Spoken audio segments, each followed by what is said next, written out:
Morning, everyone. Thank you for joining us today. We have a really great agenda lined up for y'all for today's Eastern North Carolina Forest Health webinar. This is something that Colby Lambert and I were talking about doing last spring, but given the obvious, we had to cancel it, which what we thought would be a postponement, but now it's turned into a virtual event this spring. So thank you for joining us. And hopefully this is a one-time event as a virtual thing, and we'll be back in person soon. Thank you to all of the speakers who have agreed to speak today. We have an excellent lineup with wonderful speakers, so we hope y'all enjoy it. The time slots that you see there include questions between each speaker. So 5 minutes before the end of each time slot, the speakers will stop. We will allow 5 minutes for questions and transition to the next speaker. And then that will also be a good time to allow for breaks if you need it. We don't have built-in breaks. We're just gonna get through the agenda and get those 3 hours worth of credits your way. At the end of the webinar, we do have a survey we would really like if you participated in. This is really valuable feedback for us. Gives us insight to your experiences and how we can make things better moving forward. A little bit of housekeeping in regards to credits. If you registered and you asked for pesticide credits or forestry credits, we have 3 hours of category 1 CFEs available. So if you registered, hopefully you put in the CFEs that you required CFEs. We will send a list of the participants to the respective agencies so that those credits are recorded. Certificates of participation will also be emailed. And to be very clear, to receive credit, you must remain on and engaged throughout the webinar. So they are pretty clear that there's no partial credit. So you need to be on at the beginning of the webinar and remain on through the entirety. Now, as far as pesticide credits, attendance will be taken at the beginning and the end of the course. Attendance is monitored by Zoom, and this is another credit that there is no partial credit given. The granting agency is very clear that they want, full participation. This is for 3 hours of credits for categories D, G, N, and X, and 1 hour of credit for category I. One of the requirements is that we verify your identity at the beginning of the course. So since we cannot see your videos and we're not going to card you for your ID or anything, one way that we would like to do this is if you are seeking pesticide credits, please put your pesticide license number into the chat right now. And that will kind of be our verification that you are on and that is your number. Oh, I see a lot of numbers coming in. Good job, everyone. Another requirement of the pesticide granting agency is that you must remain engaged, and that means responding to poll questions. If there's a raise hand question, use your raise hand function, or if there's the request for, yep, someone just did it, very good. If there's a request for typing answers into the chat, that you participate that way as well. And lastly, there might be some people that have registered for this webinar that aren't seeking forester credits, they're CFEs, but they might want a certificate for another reason. For example, if you're in a class that is receiving extra credit for joining us today, shoot me an email and we will get a certificate of participation sent to your email. That's about all I have. One of the things that was put in the chat is because we are using Zoom webinar, there is a Q&A feature. So please use the Q&A feature if you would like to ask questions, and we will keep an eye on that and make sure that those questions get answered during that 5-minute time slot between presenters. With that, I will turn the microphone over to our first speaker. Our first speaker is Allison Ballantyne and Whitney Swink. They will be discussing gypsy moth and spotted lanternfly, 2 invasives, one in North Carolina and one approaching North Carolina. So thank you again for joining, and I will turn it over to Allison. Good morning, everyone. Thank you for the introduction, Kelly. I'm Allison Valentine. I'm the Gypsy Moth Program Manager here in North Carolina, and I'm just going to go through a quick update of our program. So for those who are not familiar with the gypsy moth, we'll start out with the poll question. Which one of these larvae or caterpillars would you say is the gypsy moth? A, B, or C?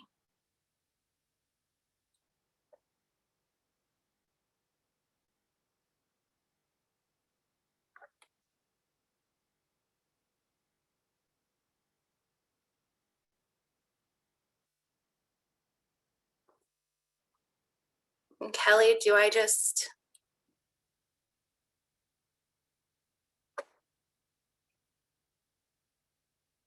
Okay, perfect. I've got 25% that said A, 20% that said B, and 55% that said C, which is actually our gypsy moth. So C is our gypsy moth. You can see that unlike the fall webworm, which is A, and the eastern tent caterpillar, which is B, the gypsy moth doesn't make a tent or a nest. And these are our biggest public calls is when people think that they have gypsy moth infestations. A good indicator is that they don't make the nest. And then on the back, they have 5 rows or pairs of blue dots, followed by 6 pairs of red dots, which we can see in a more up close picture here soon. So good job. So what is the gypsy moth? Just a quick background. It's an invasive, destructive, exotic forest pest. It was accidentally introduced in 1869 right outside of Boston by an amateur entomologist with the last name of Trouvelot. His idea was that he would bring it over from France and crossbreed it with a native caterpillar for silk production. Although that never happened, he did create a multi-million-dollar gypsy moth control industry, so he was successful with that. But we'll be talking about, we have the European gypsy moth, which is what we'll discuss today. Also, there's an Asian gypsy moth that we have issues with out west, but here in North Carolina, we deal mainly with the European gypsy moth. So life cycle is overwinters in an egg mass. Each egg mass is about the size of a quarter. You can see in the upper left-hand corner of your screen here. And it's usually oval, hairy, buff in color, and contains up to 1,000 eggs. So in late March, early April, we start to see the larvae emerging. They pupate in mid-May, and then in June, July, we see the adults flying. Why is it a problem? It's a defoliator, so its destructive stage is the larvae stage. It feeds on over 300 species, but it prefers oaks. Since 1970, we've detected 75 million acres defoliated. 2.25 of those million acres of those were in 2017 alone. And it's only infested the northeastern and midwestern part of our country. So 70% of our hardwood forests are not infested, but at risk. So here's a couple of photos of a heavy infestation and then defoliation. So they really do a number on the trees. Again, the destructive stage is the caterpillar stage or the larva stage. So how much can one single caterpillar eat? Here is our next poll. 1 square foot of leaves per day. And this is by the time it's mature. 1 square foot of leaves per week, or 1 square foot of leaves per month. I'll give you all a minute to answer.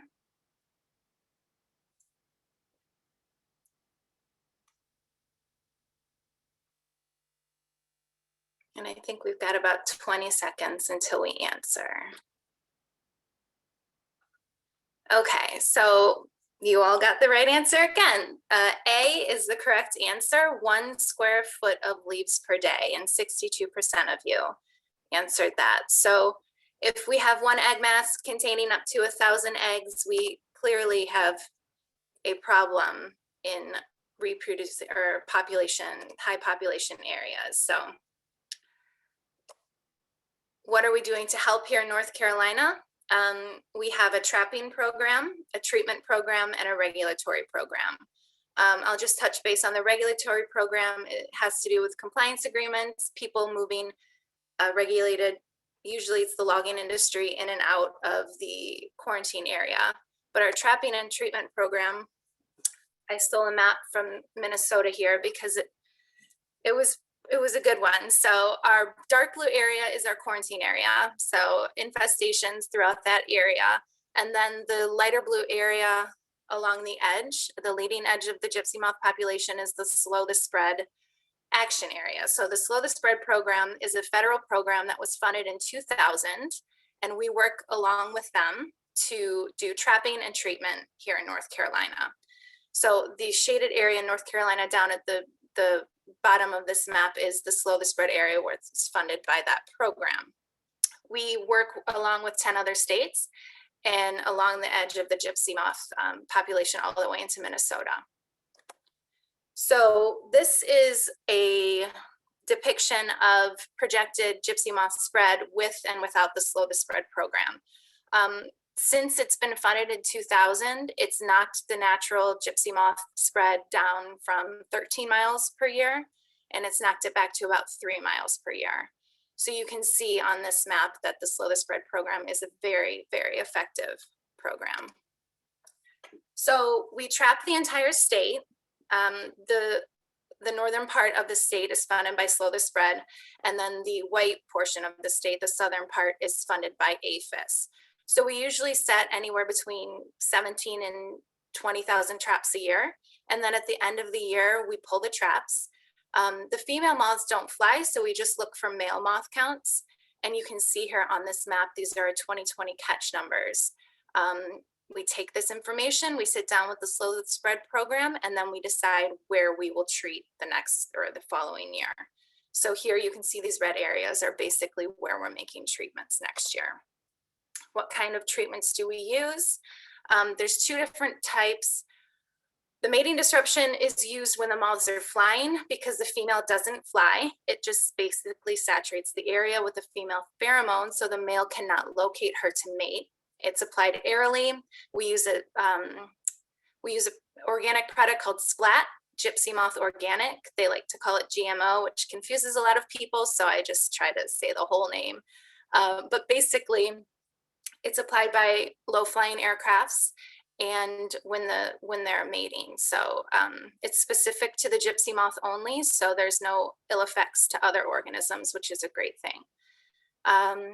We also do a larvicide. We use BTK. The product that we'll use this year is 4A48B, which is an organic product.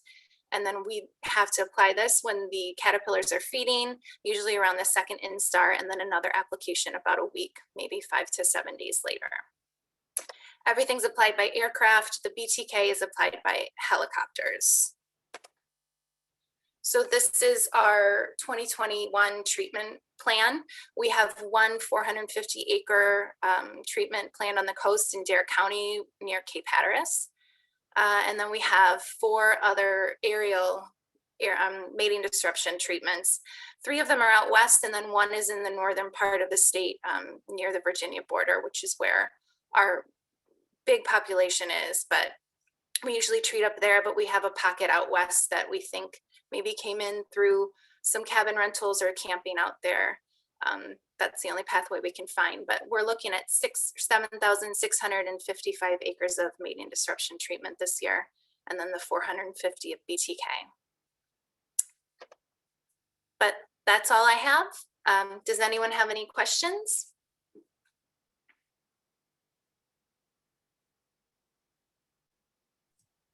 If you'd like, go ahead and put questions in the Q&A section.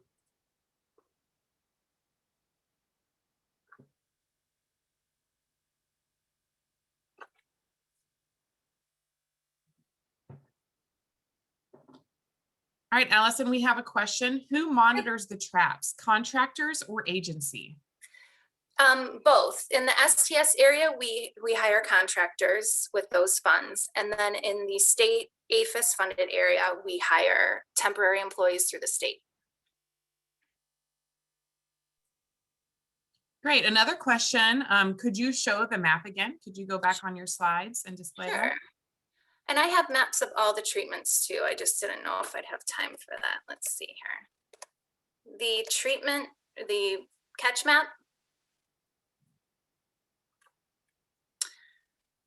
So here's our catch map, and then it shows where the green area has grown a little bit from last year. That area is funded by STS. Those are our contracted trap areas. And then the white area is the state temporary employee area. Thanks. Another question. Any comments on the public's concern about spray treatments and how you address them? Yeah, we have public meetings every year. Obviously, this year for COVID, we did not do that. But each year I travel to the areas where we're planning treatments and do a presentation and in-person public meeting where I collect comments. And that's all for the environmental assessment that we have to provide for each treatment as well. A lot of our comments are with the BTK and issues with monarch butterflies. There's been a research program done, a good presentation at the annual gypsy moth review this year, that monarchs are not in the area when we make that application, so there's no ill effects for them. All right, I guess that answers, there was a follow-up question. Do the treatments affect native species? Yeah, we do our best to make sure nothing else in the area is, the BTK is our only issue, but the monarchs are not affected. How does the 2019 catch map compare to the 2020 map? So we did 18,500 acres of treatment in 2020. So our catches were a little higher in 2019. Catches came down a little bit this year, and therefore treatments came down. So I don't have the map to show you, but I can tell you treatment area, 18,500 acres compared to the 8,000 acres we're doing in 2021. Another question, is the hotspot in Dare County attributed to folks bringing in firewood from up north? I don't know exactly what that was attributed to. It's been an ongoing problem since 2016. They've been treating out there. They've used Gyp Check, which is a product made by the Forest Service or USDA specific to gypsy moth. It's actually made of dead gypsy moth. They've used BTK, and this will be my first treatment out there. I started in June of 2019. So it's been an ongoing problem. It was tampered down a little bit, but it came back up last year. I think we had a 20-something catch out there. So if we don't treat it, those populations can quadruple over a year. I can actually answer the Dare County one. This is Whitney Swink. We have, there's a homeowner, also a business owner in Dare County who's from New York. And we believe, and he believes, that he accidentally brought down egg masses on one of his vehicles. It was actually his home that was the epicenter of that infestation. And he self-reported it. So he realized probably what had happened there. Thank you, Whitney. A few more questions. Are traps labeled in the woods to distinguish them from other types of traps? Yeah, so each trap has a QR code on the bottom with a sticker that says it is the gypsy moth trap, and you can follow that QR code for more information on the program. And each trap is labeled by the trapper on the date it was set with their initials and what quad and number it is. And they're orange and triangular. What is the mortality rate on affected trees following a treatment? I'm not sure on that. I'd have to get back to them on that question. Sorry about that. Do campgrounds inspect campers as they arrive for signs of gypsy moth or their egg masses? There are some campgrounds that have firewood restrictions, but I'm not aware of any vehicle inspections. Whitney, are you? Not to my knowledge. I mean, I think most of the, at least state park campgrounds, are certainly aware of the issue, and their rangers would be on the lookout, but I don't know of any active program specifically looking, at what people are bringing into campgrounds related to gypsy moth. Is there a protocol for contacting private landowners prior to installing a trap on their land? We ask our trappers to, if they're going to be going on private land, to knock on the door, but the North Carolina Department of Agriculture has the right to go on private land to set the trap because it is an invasive insect survey. But we try to use that we try to make sure we let people know that we're there and what we're doing. All right, and the last question said, why in the OBX? So I guess wondering why there seems to be those two hot spots on the Outer Banks. So the hot spot in the northern part is attributed, Virginia has a really high population. We get trap number, a high count trap for us would be in the teens, 20s maybe. The highest we have are in the hundreds out there in the northern part, just south of Virginia. They have a really high population out there. So we had thought about treating that area this year, but they're not treating it across the border, so it doesn't make sense for us to treat it.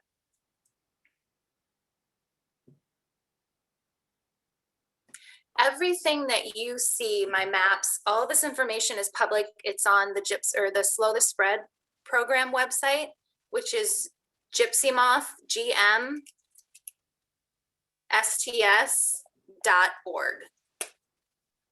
And you can look at all the information as far as traps we've set, catches, treatment, delimits, every single thing we've done since I think 2010 is up there.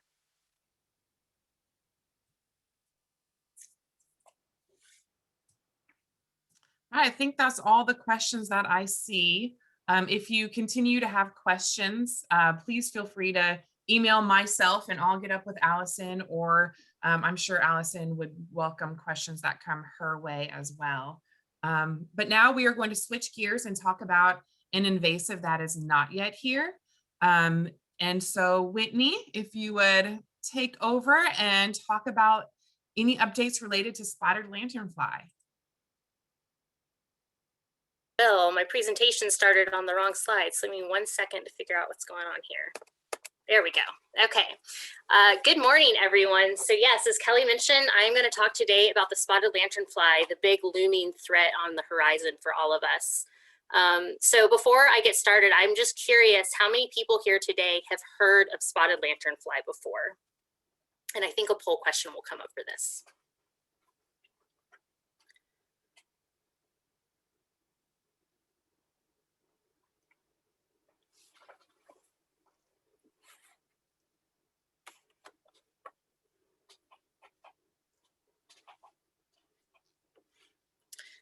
Excellent. Okay, I'm thrilled to see that the vast majority of you have heard of it before, and I really hope that by the time I'm done today, the 31 of you who have not heard of it will be well familiar with it and know what to look for. So spotted lanternfly, okay, there we go. Spotted lanternfly is a plant hopper and the member of the family Fulgoridae. And I always like to lead with this quote from Julie Urban, who's an entomologist at Penn State University. She described spotted lanternfly as a freak among plant hoppers. And the more I learn about this pest, the more we all learn about it, the more that continues to hold true. This is a pest that kind of defies normal understanding of what insect pests can do. And it has some behaviors that are quite alarming in areas with infestations. So as many of our invasives, this one is native to parts of Asia, northern China, Vietnam, Bangladesh. In 2004, it was introduced to Korea, where it became a major pest of peaches and grapes for wine production. It's also been introduced in Japan.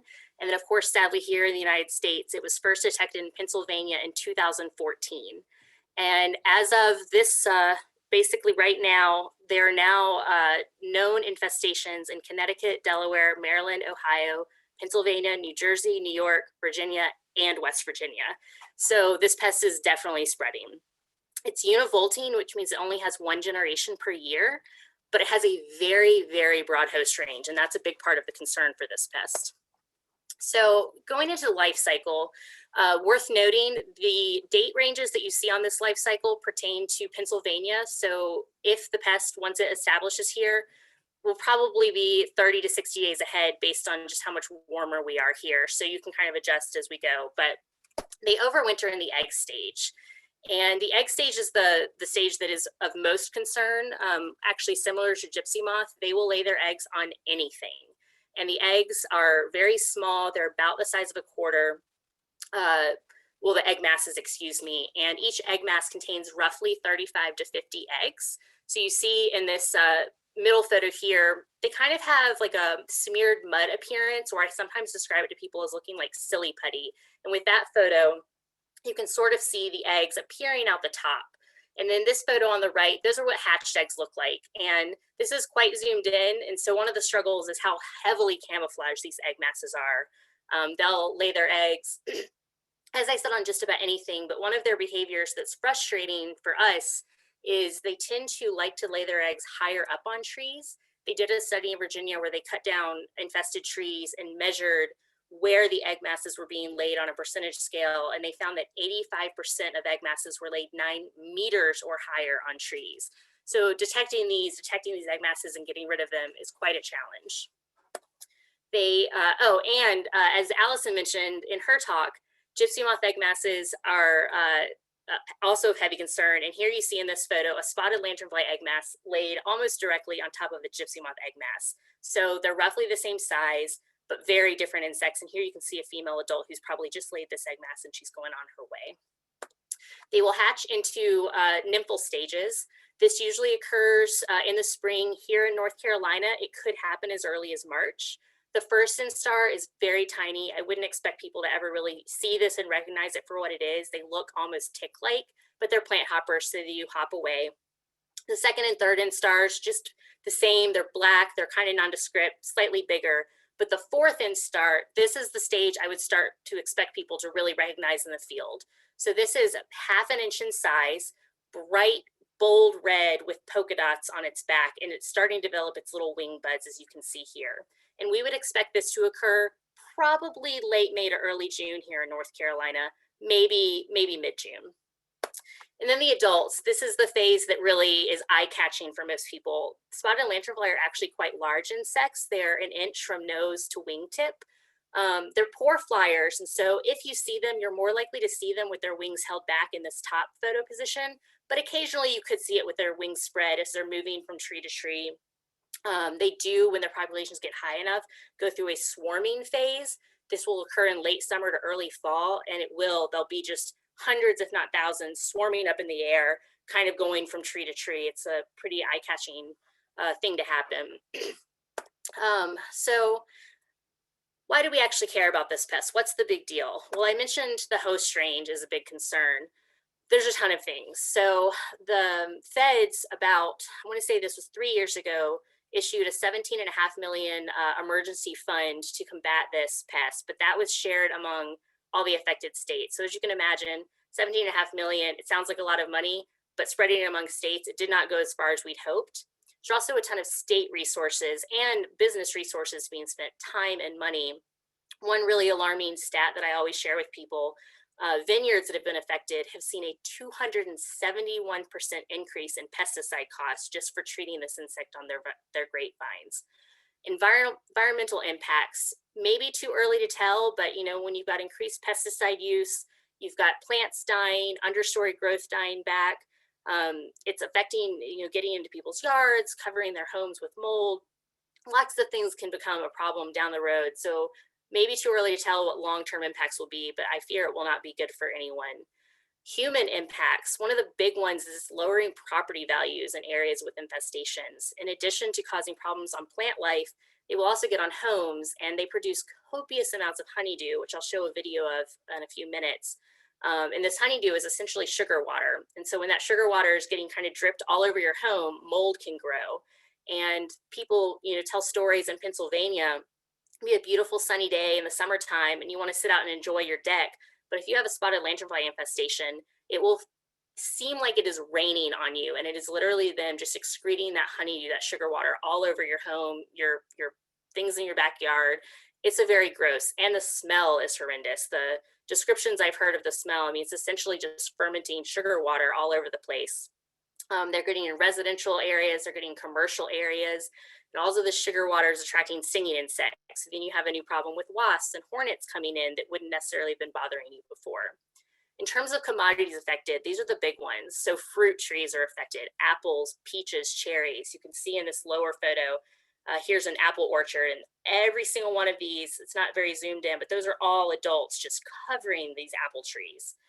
Grapevines. So the only known plant species that has actually died because of spotted lanternfly are grapevines. And here are some alarming photos of vineyards in Pennsylvania that were completely destroyed by presence of spotted lanternfly. Every grapevine died. This is not instantaneous. This did take a couple of years to happen, but it's alarming and it's distressing, and we do not want this happening here in North Carolina. They will also get on hops. They feed on maples, walnuts, poplar, birch. There are over 70 species of plants identified so far. And one of the key ones that's really alarming to us is tree of heaven. Not because we care about tree of heaven, it's an invasive pest, but tree of heaven is everywhere. It is all over our state. It's all over the eastern seaboard. And the reason I mention it is that tree of heaven is spotted lanternfly's favorite food. It will actually choose tree of heaven before going to other plants. In one sense, you could say, oh, well, that's a good thing, because if they're on tree of heaven, they're not bothering other things. But when their favorite food is widely available, it makes it nearly impossible to get rid of this insect. So it's kind of here to stay until we can come up with a good tool to get rid of it. I've mentioned the honeydew. So here's some photos kind of showing what that can do to the environment. So you get increased in heavy amounts of sooty mold buildup. So in this far left photo you see here, all of the sooty mold is covering the understory because they're just dropping that down, excreting that honeydew everywhere. Fungal mats will begin to form at the base of trees, as you can see here, and all of it's kind of black coloring outside of the white fungal mats. That's again all where honeydew is just dropped down and actually change the way the ground appears. And then this is honeydew buildup, and the reason I include this photo is this is the vinyl bed truck cover on a pickup truck. And what happened here is this was in a maintenance facility in Pennsylvania, and whoever had this truck just wasn't thinking and parked their truck near a tree of heaven tree line. And so spotted lanternfly were present, and all of these droplets you see is that honeydew. So again, you can imagine just how gross this would be and how much, I mean, this is on this person's vehicle. I keep saying gross because I can't think of a better word to describe. This insect is just infesting everywhere. So here I wanted to show, this is my video of the honeydew production. So you'll see in the middle of this, all of that. So if you imagine hundreds, if not thousands of adults at the same time excreting this down, you can imagine how quickly this can get out of control. And, you know, all of these adults are on this one single tree, and this is all over the place. And to kind of really drive the point home of how extreme this is, this kind of exploded in Pennsylvania. They're the epicenter, and I'm going to show a map in a moment. But it has gotten so out of control that they literally have people calling 911 to report an insect, which I can't even fathom. Like it's that insane. And, you know, multiple police stations have had to put out tweets saying, please, please do not contact 911 for this. We understand this is troubling, but this is not a 911 emergency. But it is happening enough that they've had to actually have public notices to say, please stop calling 911. It's just really an out of control insect. And then kind of some last photos to really push the message I'm trying to sell here. So in this far left, these are those egg masses. And if you remember, I said 35 to 50 eggs per egg mass. I've still never taken the time to count all the egg masses on this one tree, but you can get the idea of how many insects could emerge from this and get out of control. Here are those really vibrant fourth instars. This is on a tree of heaven. And then this tree on the far right, this is someone's backyard. I can't even imagine what I would think if I walked out of my house and saw this in my yard. It's just unreal. And this is happening kind of all over where spotted lanternfly are a problem. So what are states that actually have this pest doing about it? Well, the main thing is using Ailanthus as their control and suppression measure. So they're identifying Ailanthus that are 6 inches DBH or less, and they're treating them with an herbicide and just killing them straight out. And then they're finding the tree of heaven that are larger, so greater than 6 inches DBH, and they're actually treating with an insecticide. In this case, it's dinotefuran that they're using as the active ingredient.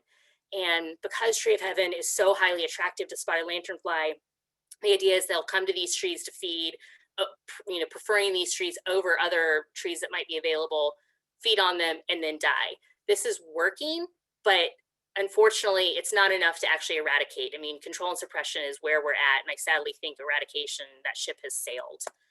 So I've mentioned a lot about Pennsylvania. It's not just in Pennsylvania.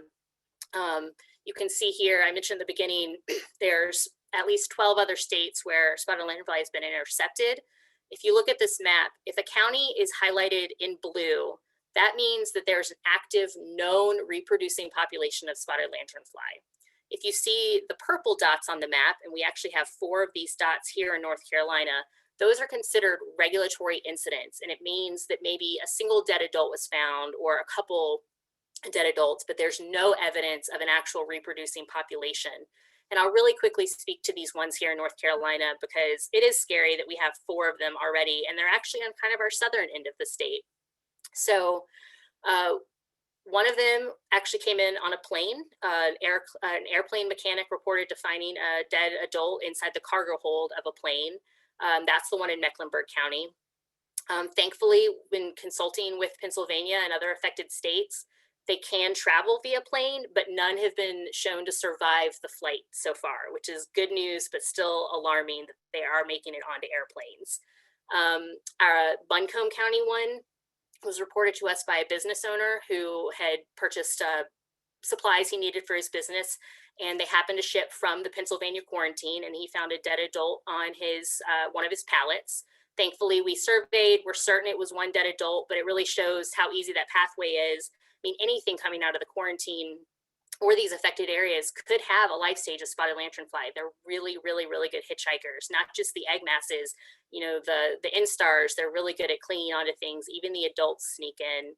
Our Onslow County spot that you see in the far east, that actually was on Christmas trees this year, which was very scary for us. And we did find out, we were able to trace it back. 144 trees were purchased from the Pennsylvania quarantine. They should not have been. We're going through the proper channels to try and stop that from happening in the future. But a homeowner who is aware of spotted lanternfly reported finding 2 dead adults on his tree.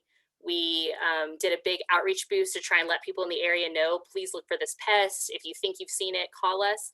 We never heard a peep. So I'm hoping that means this was a one-off incident, but we don't know where those other 143 trees went. And so we're going to keep a very close eye on that area this year, just to make sure that nothing, you know, made it through. And then that last one that you see in Western North Carolina, in Henderson County, that was in Fletcher. And this was a weird one. This is the only one that we have yet to be able to figure out what its pathway in was. A homeowner was shopping for a home, and she was visiting one of those prefabricated model home sites, and she found a dead adult on the floor inside the house. So we think maybe it came in on the house itself from where it was built, but we haven't been able to get a clear answer from the company of where that house actually came from. The only thing we know is that they did confirm it was not from any of the quarantine areas. So that one is strange and alarming, and we're certainly, like all the others, we're going to keep a close eye on the area and just make sure that nothing kind of snuck out and settled. But I wish that we knew more about that infestation, or not infestation, excuse me, that interception. And then the last thing I want to mention with this is spotted lanternfly, how it entered the United States in the first place. Most of the specialists think it came in on stone tile products from Asia, and it actually happened in 2012. So there were 2 years between the potential introduction and it actually being discovered, because it was discovered in 2014. So it kind of shows you, like with many of our invasive insects, oftentimes they will be here long before we realize they're here, which is why they become so invasive and are able to get such a foothold, because if we're not treating them right away, they have time to establish, and it makes it that much harder to get rid of them.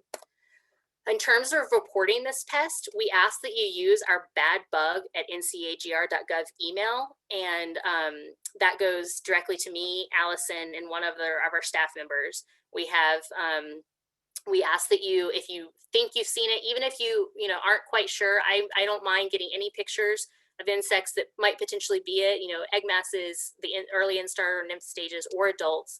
But when you take a photo, I ask that you include a size reference, like a pin or a coin, because that really helps us make sure we're looking at something that's the right size. Because there are some lookalikes that might be much smaller, but you can't tell in a photo. 1 minute. Oh, perfect. Thanks. Perfect. So with that, I will take any questions. All right, we've got a couple questions. Can you talk about fungal treatments and possibilities of that? Specifically mentioned spore masses from Bacoa major or Bovaria bassiana. Yes. used to control spotted lanternfly? Absolutely. So Bavaria bassiana is definitely looking like a promising control method for this pest. They are finding it actually actively killing spotted lanternfly in the quarantine areas up in Pennsylvania and other states. So that is certainly something that we're very hopeful about. There's at least one other entomopathogenic fungus being looked at. I can't remember which species it is at the moment, but yes, that and Bavaria bassiana absolutely are two very promising control measures. Which is good news. Someone asked, are they defoliators? Do they defoliate grapevines, or are they damaging feeding on fruit? Great question. So they're not defoliators. I failed to mention they're piercing sucking insects. So they're basically interrupting the flow of nutrients. And so I think that they can feed on the fruits, but with the grapevines, it's more that the understanding that I've gotten from looking at all the research and seeing the talks is that they plants with a higher turgor pressure, so grapevines would be a great example of this because it's a very juicy fruit, are more attractive. And so I think they're just essentially kind of sucking out the nutrients, that phloem that's going through the plants at a really high level. And when you have hundreds, if not thousands of them doing this at the same time, and it happens, year after year, eventually those plants just can't fight back anymore. But Are there I want to say ahead. one other quick thing. I think I said this, but I do want to stress the only plants that have died from spotted lanternfly in the United States are tree of heaven and grapevines. No other plants have actually died yet, which is really good news. It's more concerned that over time, if this happens year after year after year, that some of the other trees, the other species being attacked, eventually will be lose their ability to fight back. But right now, it is only grapevines, cultivated and wild, and then of course tree of heaven, that are dying because of this insect. Are there any trapping mechanisms being developed? So there have been a couple things looked at. They started with just basic tree bands, but those were proven to catch way too much bycatch and beneficial things. So right now they're using a trap called a circle trap, and I didn't include a photo in this presentation, but it looks essentially like a piece of screen in a tent shape that's stapled to a tree with a little container out the top. But one of the big problems with spotted lanternfly is they have not isolated a pheromone lure yet. So we're using methyl salicylate, which my understanding is a byproduct of tree of heaven. And so it's attractive, but it's certainly not nearly the attractiveness if we actually had a sex pheromone like we do with gypsy moth or sweet potato weevil or a number of our other pests. So the traps are not really there for controlling or suppressing populations. They're more for monitoring. So I hope that in the coming years, we'll have a better method in place for actually, truly trapping and cutting back on some of these populations. Do they feed on oriental bittersweet? Yes, they do. They do. They also feed on poison ivy, Virginia creeper, China berry is one that I didn't mention. And if anyone would like a good host list, you're welcome to email me at this email address and I can send you a full node host list out. Are there any biological controls from their native range that are being looked at? There are, yes. These are great questions. So there's a few being looked at. There's a couple of parasitoids. One of them is actually a parasitoid being used for gypsy moth. So there's a little bit of crossover there. And then there's some native predators being looked at. Some praying mantises are actually being found to naturally feed on and kill this. There's some spiders. There's some assassin bugs. I will say one of the kind of good things about spotted lanternfly is it is actually very easy to kill. And so you would kind of question, well, if it's so easy to kill, why is it a problem? And the problem is just that they reproduce so prolifically that their populations explode before we can get in there. But yes, so there's definitely predators and parasitoids, and of course those entomopathogenic funguses all being looked at. And I'm really hoping in the next few years, using all those tools together will really help knock back these populations. Great, thanks. For a private landowner who wanted to protect his or her property, would there be any benefit if they eliminated all tree of heaven on their property? That is a great question and one I get a lot. And I'm of two answers. My first is say yes, absolutely. Getting rid of their favorite food certainly would be a protecting thing. However, if you have, say, grapevines on your land, or I guess if you have like an apple tree that you actually, have for the apples or a peach tree, it might behoove you to keep one tree of heaven, a larger one, on your property to actually lure them away. But if you don't have any of those plants directly on your property, I absolutely would recommend, if you have the means to do it, getting rid of your tree of heaven, because, not having their favorite food source to attract them to your property is a good thing. But there are definitely two sides to that. I mean, we've been cautious with recommending vineyards get rid of all their tree of heaven for the same reason. If we don't want them, if they don't have tree of heaven, well, grapes their second favorite thing to suddenly then be feeding on the grapes. So yeah, but private landowner, I would recommend it. I don't think it's a bad idea. I don't think it would hurt anything. Great, thanks. We need to move on to stay on track, but Whitney, there are 2 more questions in the question and answer box. If you could pull that up and type an answer, that would be awesome. I will do it. Thank you so much, Kelly. And let me Thank you. Here. Thanks for being here, both of you. I will go ahead and share my screen. And staying on track with invasive species, I'm going to give an invasive species update for Eastern North Carolina. My name is Kelly Oten. A lot of y'all know me because I've spent 8 years with the North Carolina Forest Service in the Forest Health Branch. And I just recently came on with NC State Extension in August. So I'm happy to be here, and I'm happy to continue working in an area that I love. So let's get started. Invasive species obviously can be pretty damaging to our forests, but they're not nearly as scary as this image from the movie Them indicates. They're a lot smaller, but their damage can be quite significant. I feel like every time I give a presentation like this, I'm the bearer of bad news, and I'm telling everyone all of these things that are coming to kill their trees. So I'm going to try to keep this presentation as a good news, bad news story. So even though I'll be sharing some bad news, I hope to maybe balance it out with some of the good news and some management options, and maybe some glass half full mentalities. All right, so these are the 3 pests that I'm going to be speaking about today. Emerald ash borer. I've said it many times, but this is the insect that has taken up most of my time in the past 8 years. It's our newest invasive pest we have found in North Carolina, and it has spread very quickly across much of the state. I'll also give an update on laurel wilt, a disease impacting red bay and sassafras. And then I'm going to touch a little bit on Asian longhorn beetle. It is a beetle that is, very damaging in a lot of areas in North America already, but it has not yet been detected in North Carolina. So much like spotted lanternfly, this is one that we're going to be asking y'all, if you see it, please, please, please let us know, because just like spotted lanternfly, in order to have successful management, we need to have a quick response to any infestations. All right, so the first bad news, emerald ash borer. Y'all have probably heard me talk about emerald ash borer before if you've ever been to one of my talks.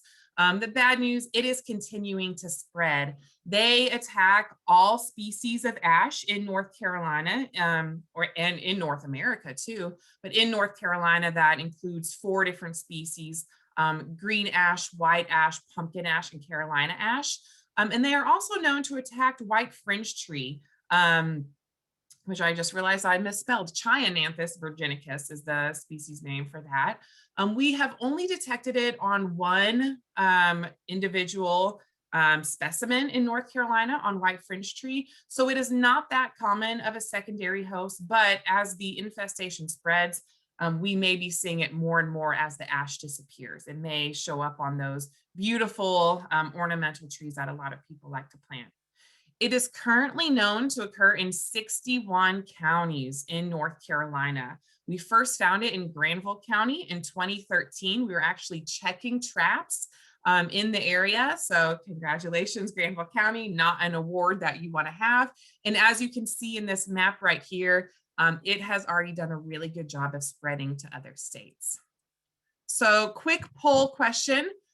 Is emerald ash borer known to occur in your county? So take a look at the map, get an idea if it's something that you're aware of and know to occur in your county.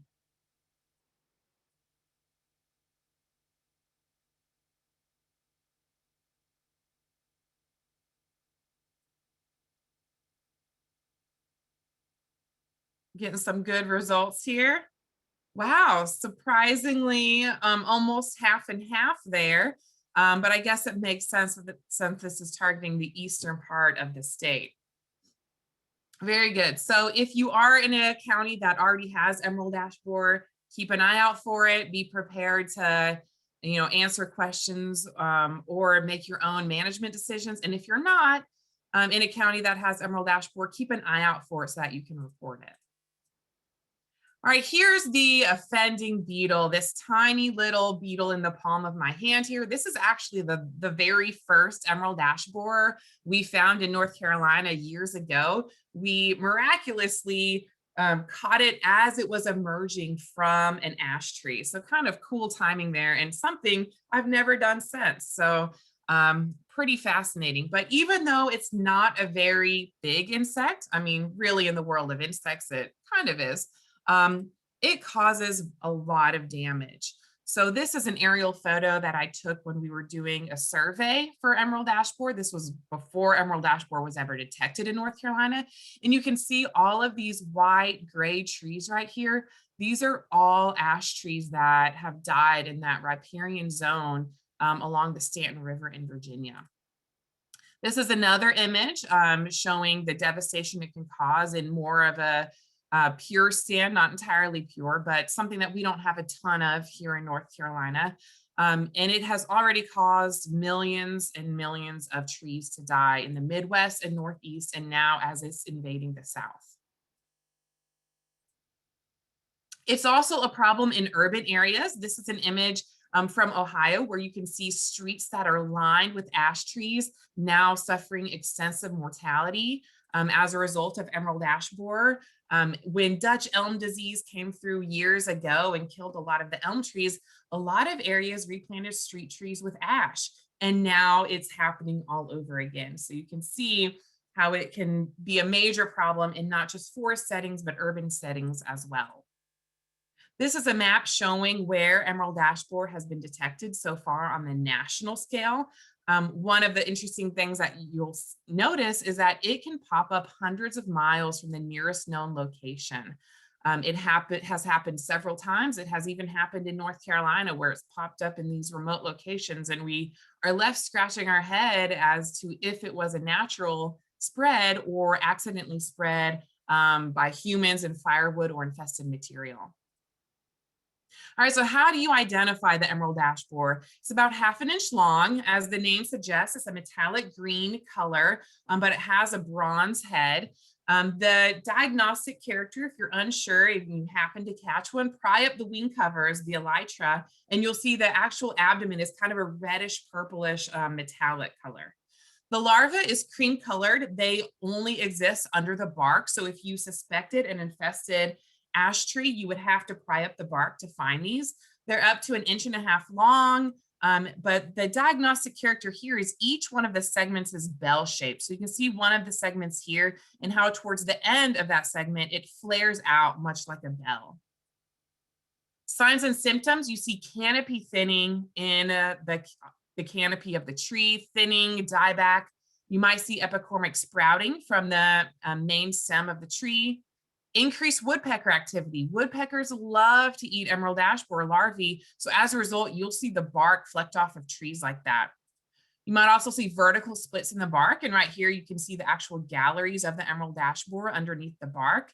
And then the two big things, the telltale sign that it is emerald ash borer that you're looking at are these D-shaped exit holes. So you can see the straight edge and the curved edge, making it look like a capital D. And then if you peel up the bark, the galleries that are beneath the bark. And it is within these galleries, if the infestation is active, that you might detect the actual larva itself. All right, now to good news. So I'm spreading all this doom and gloom, but what can be done about emerald ash borer? Well, the good news is we actually have solutions. We can't say the same about all invasive species. You can treat an ash tree with insecticides, and it can save your tree. This can be used for recovery if minimal damage has occurred. The general rule of thumb is if at least 2/3 of the canopy is remaining and you treat it with insecticides, that you could help the tree to recover. but you can also do it to protect a tree. So if you know emerald ash borer is getting close, which frankly anywhere in North Carolina should be in that area, then you can treat your trees now in order to protect them from attack. The most commonly used pesticides are stem injected emamectin benzoate. This is restricted use, so someone with a pesticide applicator's license must apply it. As a result of, not just needing to hire someone, but also the method in which it's delivered, which is a stem injection, it can be somewhat costly. It generally runs about $10 to $15 per inch DBH. The other option, which can be less costly, but is not as effective in killing emerald ash borer, is imidacloprid or dinotefuran. This is a soil application.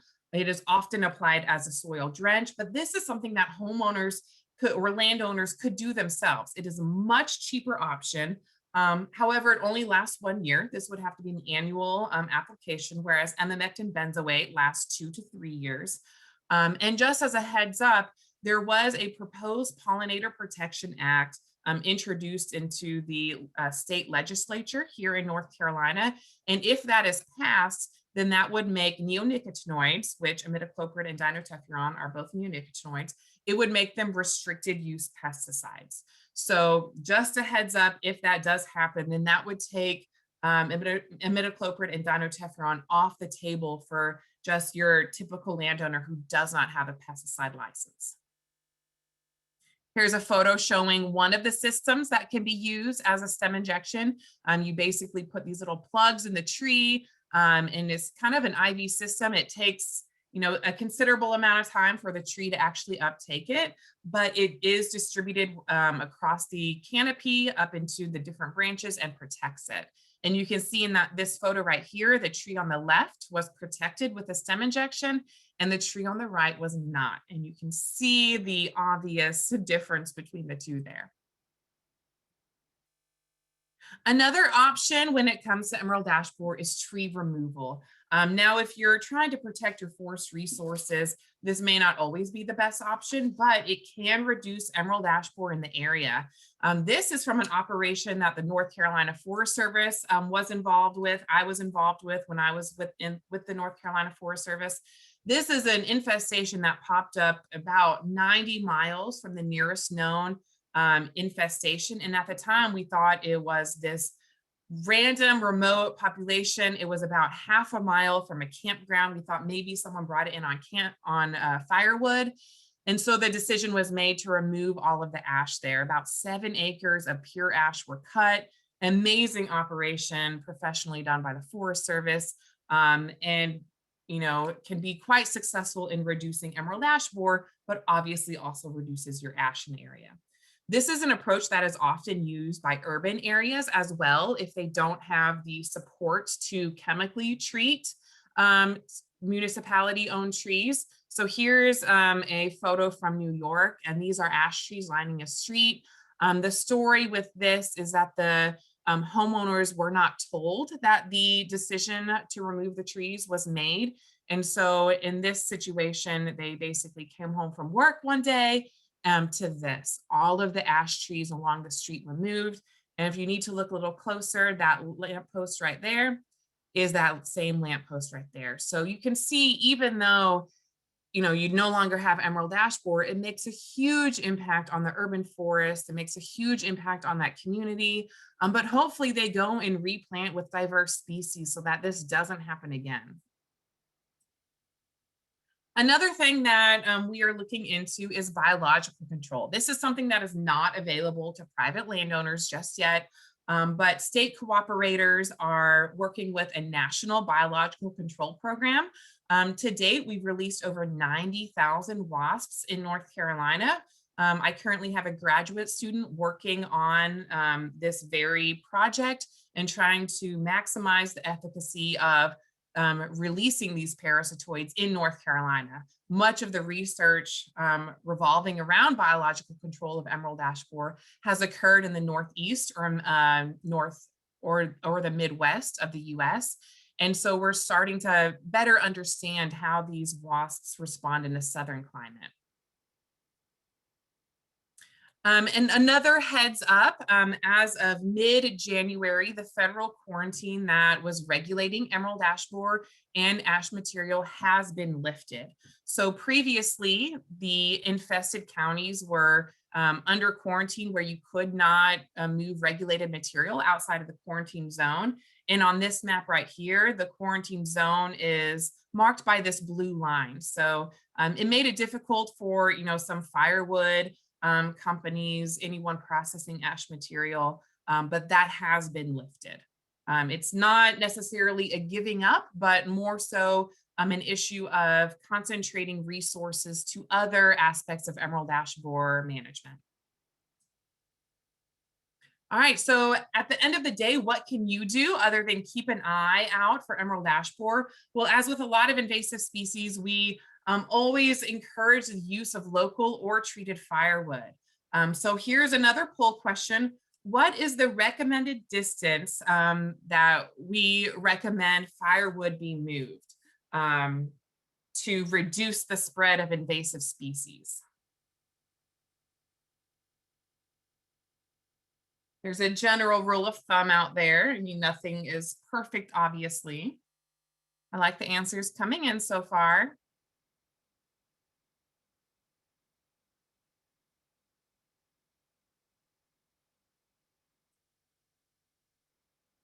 Awesome. So a lot of y'all said less than 5 miles. The general rule of thumb is actually less than 50 miles, but I love that y'all are more concerned and are more willing to not move firewood. So that's great to know.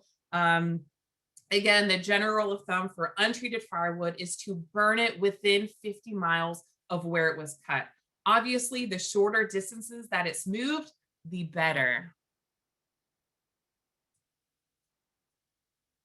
All right, so what do you do if you suspect that you found emerald ash borer in an ash tree? Well, is emerald ash borer known from your area? If it's not, then we would love if you reported it. This is a pest that we're still tracking, even though it doesn't have regulatory implications, it's still something that we need to know for management implications. Folks that may not be near the infested area may decide to wait until it gets closer to them to start protecting their trees to treat them. You can take photos, you can report it to the Forest Service, Extension, you can directly email it to me if you'd like. I'd love to answer any questions that you have about infestations or management.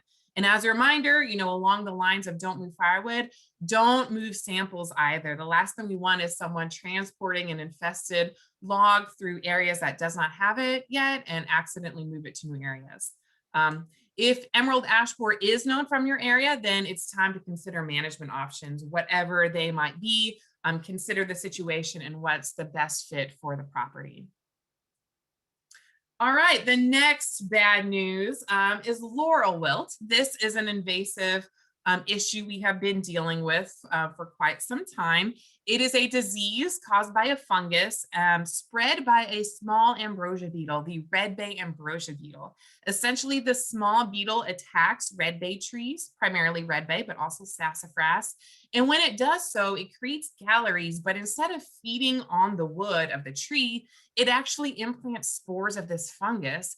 And then as the fungus grows, they feed on the fungus, not the tree. That's how all ambrosia beetle works. Unfortunately, with red bay ambrosia beetle, this fungus that they have is pathogenic to the tree. It basically causes disease of the tree, and seemingly healthy red bay, healthy sassafras die as a result. And they die pretty quickly. When we're talking about invasive species, we're often talking about, with emerald ash borer, death occurs in 3 to 5 years. With laurel wilt, we're talking about a month after original or initial colonization. Red bay and sassafras are the primary hosts, red bay more so, but we're seeing it more and more in sassafras. But all members of the laurel family are susceptible, which does include federally endangered and protected species. They've already killed, or laurel wilt has already killed about 500,000 red bay trees in the Southeast, but this data is actually several years old, and I'm sure it is much higher now. And frankly, I'm a little curious to how many sassafras have succumbed as well. Here's a map fresh off the press. I got it in my inbox this morning showing where laurel wilt occurs across the Southeast. The big surprise to us recently in 2019 was when it popped up in Tennessee and Kentucky. If you're looking at the rest of the range map, we used to not even have Tennessee and Kentucky on this map, but suddenly it popped up, you know, a remote distance from the known infested areas in sassafras. So just another indication that this thing can easily be transported in infested materials, just like emerald ash borer, just like many invasive species. This is a closer look at North Carolina, where it occurs. All of it is in the southeastern corner of the state. So here's your next poll question, just like with emerald ash borer. Does laurel wilt occur in your county? Open up that poll right now and go ahead and put your answer. If you need to, I saw there were issues with the polling box blocking the map. You should be able to move it around with your mouse.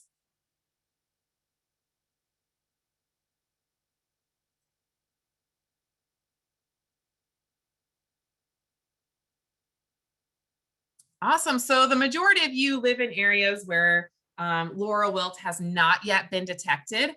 That's great, but just, you know, like we were just saying, it can easily spread. It's something that you should be keeping your eye out for. And if you're in an area that doesn't have a red bay, then keep an eye on those sassafras because it could easily move around.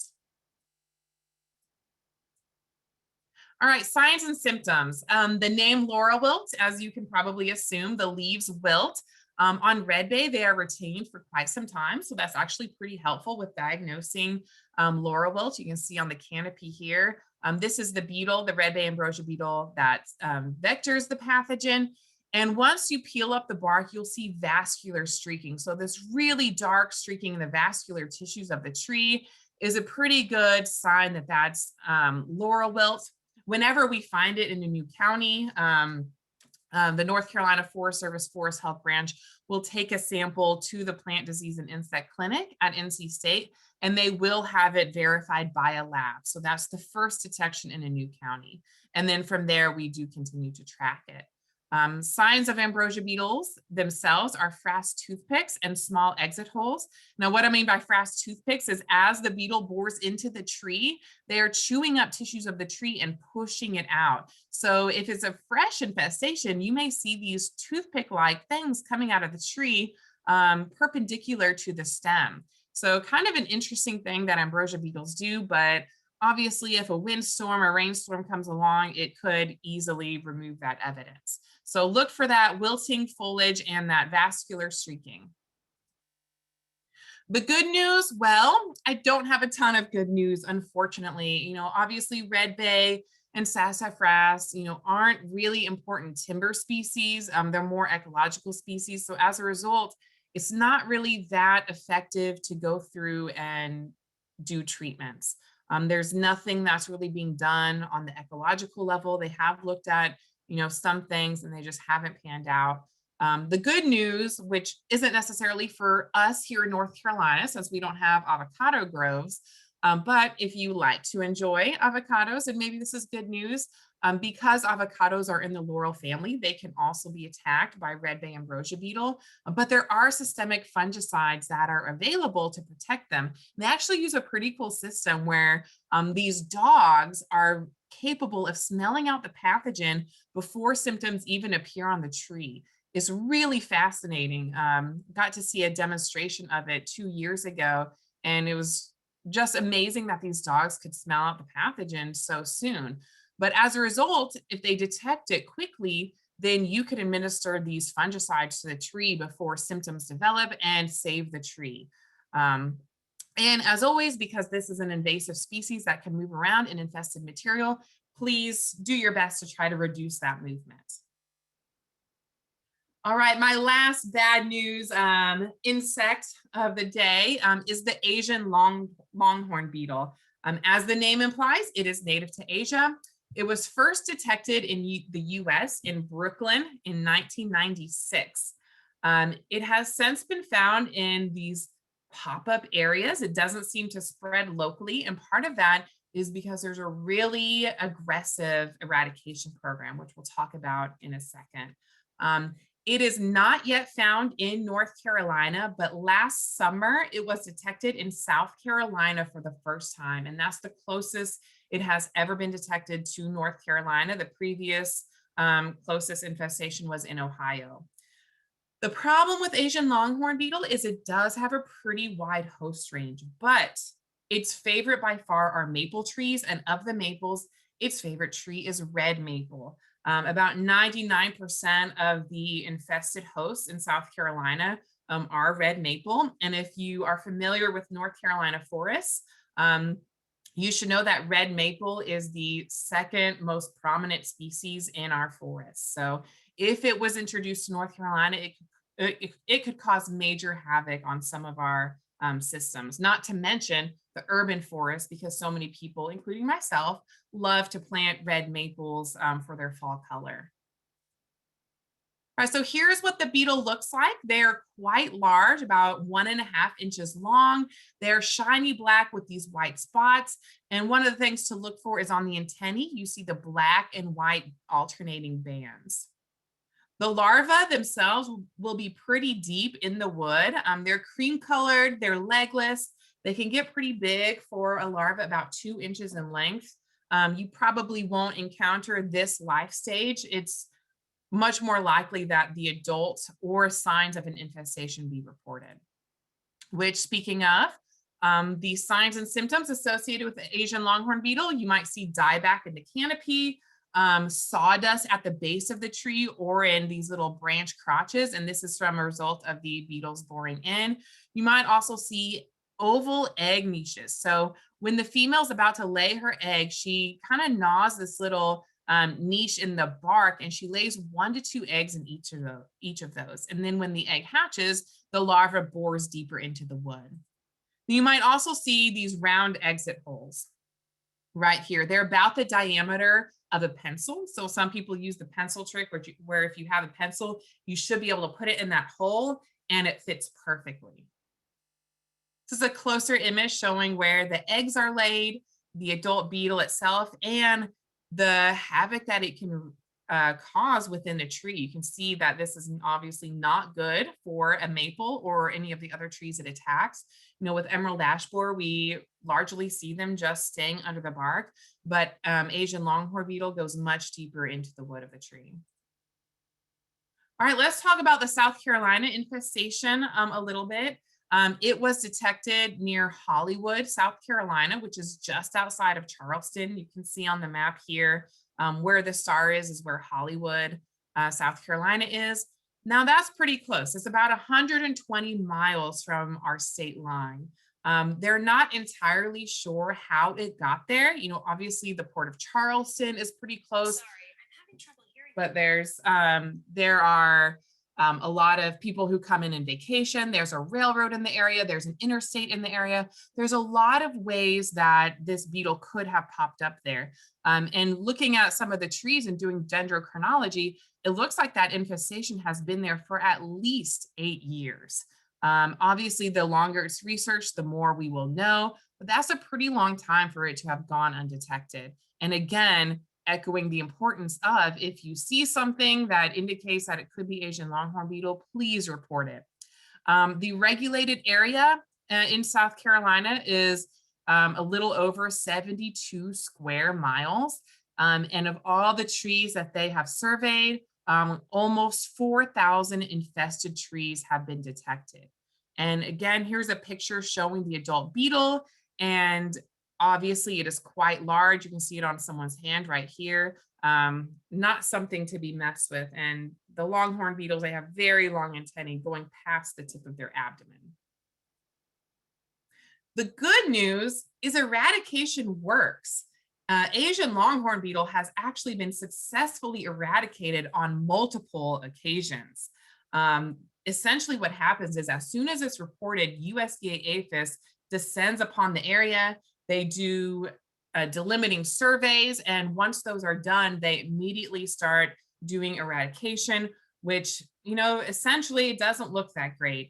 It is the cutting down of all of the host species of Asian longhorn beetle, But even though it doesn't look that great, it works, and they have successfully gotten rid of it in many areas. Illinois had an infestation pop up in the Chicagoland area, and they have eradicated all of those. New Jersey, the state has been declared eradicated, and then other areas in New York, Massachusetts, Ohio, they're still working on the areas that are in red. Essentially, an area has to be ALB free for several years to be declared eradicated. And like I said, even though the focus is on eradication and it does work, it's not pretty. Hopefully, again, similar with the emerald ash borer, coming in after the fact, they plant a diverse species so that something doesn't come along and wipe everything out once again. Maybe that's not as important for Asian longhorn beetle because it has such a wide host range, but it can, obviously this is something that this neighborhood was, I know I would be pretty upset about. So keep an eye out for this. Again, I cannot iterate this enough. If you see it, something that looks like it, please report it. There is a beetle that looks pretty similar to the Asian longhorn beetle here. It is the cottonwood borer. I encourage you to look at images of that, make sure it's not that. But if you're in doubt, just send it. The bad bug email that Whitney advertised for reporting spotted lanternfly can be used for Asian longhorn beetle as well. Also feel free to contact me, contact your extension agent, contact your county ranger with the Forest Service. Tell someone who knows what to do with that information is the best thing you can do. But the official method is this bad bug email. And like Whitney said, she really enjoys seeing pictures, seeing a size reference in those images so that she can better tell what's going on. And again, all three of these things that I've talked about today can easily be moved in infested material. One of the things that we liken it to a lot is the Trojan horse situation where, they brought this horse in and there was an army hiding inside. Well, firewood can act in the same way. You could be innocently thinking you're moving uninfested material, but then, infested beetles are inside. There's been studies that find an alarming amount of firewood actually has living insects and pests in them. You can see on this image here, the bark is removed in all of those galleries. This is emerald ash borer in this case. And if you're not already familiar, there is a national campaign, the Don't Move Firewood campaign, working with states, trying to spread the word. Is something that I've partnered with multiple times, just trying to spread the word to citizens that moving firewood can move invasive pests. And so encouraging them if they go camping, if they cut down a tree in their backyard, not to move that firewood more than 50 miles, but even less is even better. There is my email, and I invite you to shoot me any questions that you may have and don't want to ask right now. Shoot me anything that you've come across that you think you might have detected a new pest. And I will now go to the Q&A session and see what questions we have. Is there a reason why the majority of the wasps that target EAB were released in Granville County, other than that it was the first found in the state? So Clark, yes, the reason was kind of twofold. It is the first place that it was found in the state. So we initially started targeting it. But one of the other things that you will have noticed is that there was another species that was released there called Tetracycus. And since we have released those, we have essentially determined that the South is not a good match for that species. That is coupled with the fact that is probably the easiest species to rear. So the biocontrol lab is able to produce them in much higher numbers.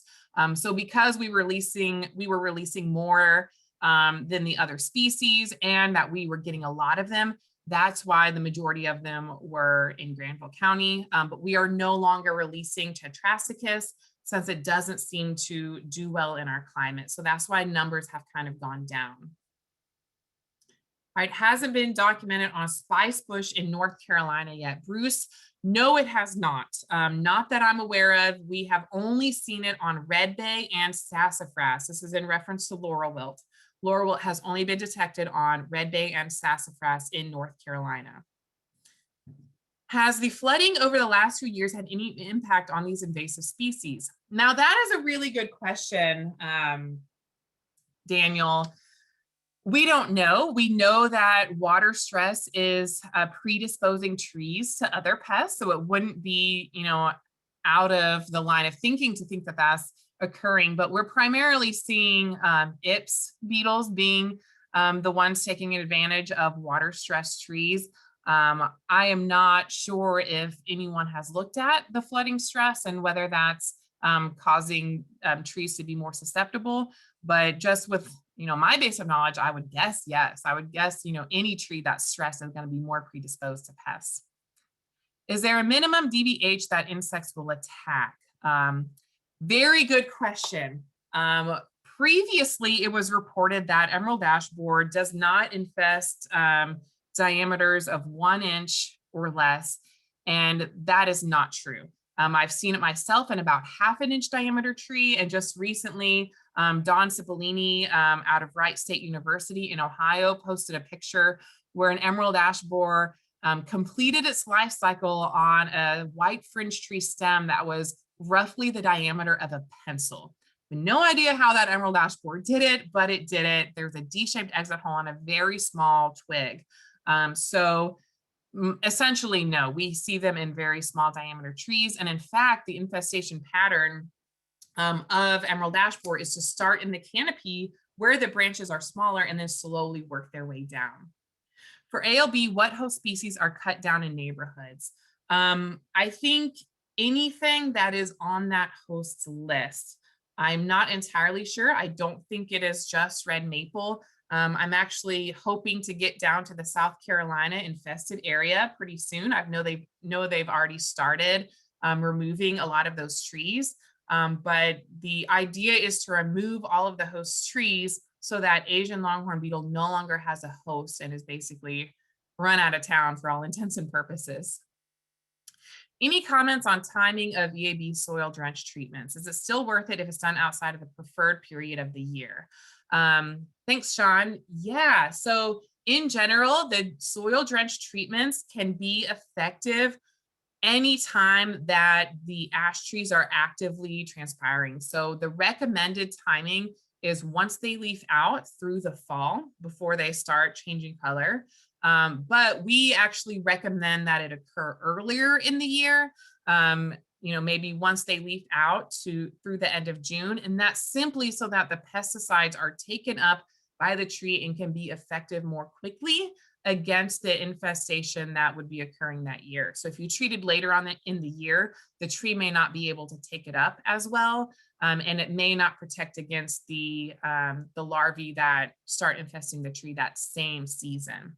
One of the problems with emerald ash borer treatments is that all of these treatments are systemic, and the emerald ash borer larvae are cutting off those transportation tissues. So the longer the infestation goes on, the harder time the tree has in actually distributing the pesticide throughout the canopy.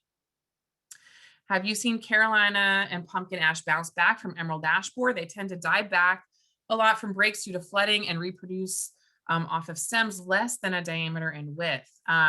I don't know, Aaron. I haven't even seen emerald ash borer attacking those two species. We know they're susceptible from research that's been done looking at their host range, but I have not personally seen it attacking those two species in North Carolina. All right, how old or what diameter does a tree have to be to get attacked? So that's kind of going back to what we were saying before. It was previously thought that they had to at least be 1 inch in diameter, but it's becoming more apparent that that's not necessarily the case, which is why when the quarantine was in effect, it did impact seedlings, ash that were moved around in the nursery business and things like that. So no, and I assume you were talking about emerald ash borer. Maybe you were talking about Asian longhorn beetle, in which case I don't think that there is a minimum age for Asian longhorn beetle either. I think those are all the questions, unless there's anything in the chat. Let me go there real quick.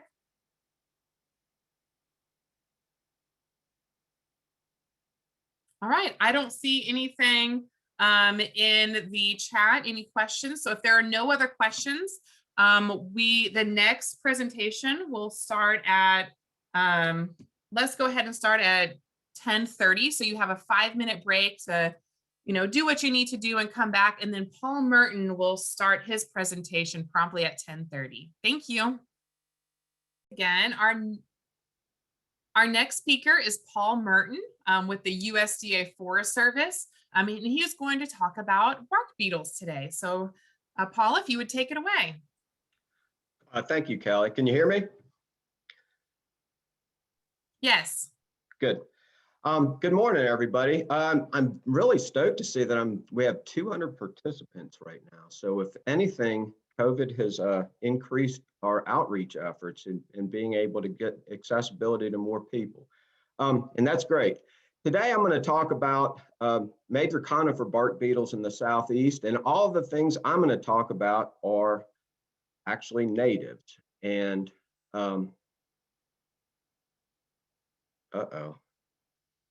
having a problem here. Oh, there we go. I'm sorry. I'm going to talk about 9 pests today. All of these are natives. And if you look at the first lineup of 1 through 4, your biggest players that I'm going to talk about that affect our conifers, mostly in the Pinus species, but not always. And some other ones that are involved in the outbreak events, and hopefully clear up some folklore about them.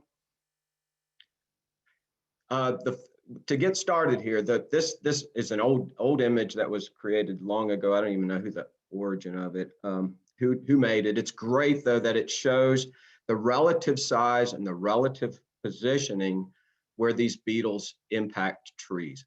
And I said relative. Nothing in the biological sciences are perfect, and not every one of them follows the rules, and beetles don't read publications. So there is a little crossover, but in general, the largest one you see in the black turpentine beetle is at the bottom of the tree. Southern pine beetle is attacked somewhere in the mid part of the tree often. And then of your 3 Ips engraver beetles, the larger one's the lower of the tree. The 5 spine is in the middle, and the 4 spine is mostly up in the top. So keep that in mind, because that's going to have a lot to do with what we talk about in this talk. There's a representation of as far as scale, so you can see that the black turpentine beetle is giant, and compared to the southern pine beetle, Dendroctonus frontalis, which is usually the biggest player. For you guys in the east, Ips has a lot greater role than say in other parts of the southern region. Now, bark beetles in general, you get outbreak events and upward cycles after some kind of plant physiology disruption thing. Something of fire, droughts, hurricanes, lightnings, ice events, flooding, or some things where we just of our stock. If we have too much very mature trees, or we have too many overstocked stand trees, places that there's inadequate thinning. And also anthropogenic disturbances, things where this is more of your exurban interface kind of places where you have people doing trench lines or building roads and stuff of that nature, where you disturb root systems and you physiologically impair the tree. Whoops. What we're going to looking at this is the exterior signs, and what I'm going to talk about is try to give you a primer. I know that many of you folks are North Carolina Forest Service folks, so you are probably pretty aware to these, but I wanted to bring together how to see it from, let's say, a 65-mile diagnosis down to the ground level of where you're actually getting it to the signs and symptoms of the insect itself. And first off, if you get keyed into this, you can see from the crowns often of how they die, of what it is suspect of the species that's impacting the tree. And also other evidence, more subtle, like just some sawdust caught in cobwebs in the lower bowl of the tree, and the pitch tubes, the color of them and the placement of them, that can determine what species is likely impacting the pine trees. And then one thing that I get a lot of calls forever is you see where it looks like shot, and those are exit holes. So that is a vacated tree. It's not an attacked tree. It's too late for that.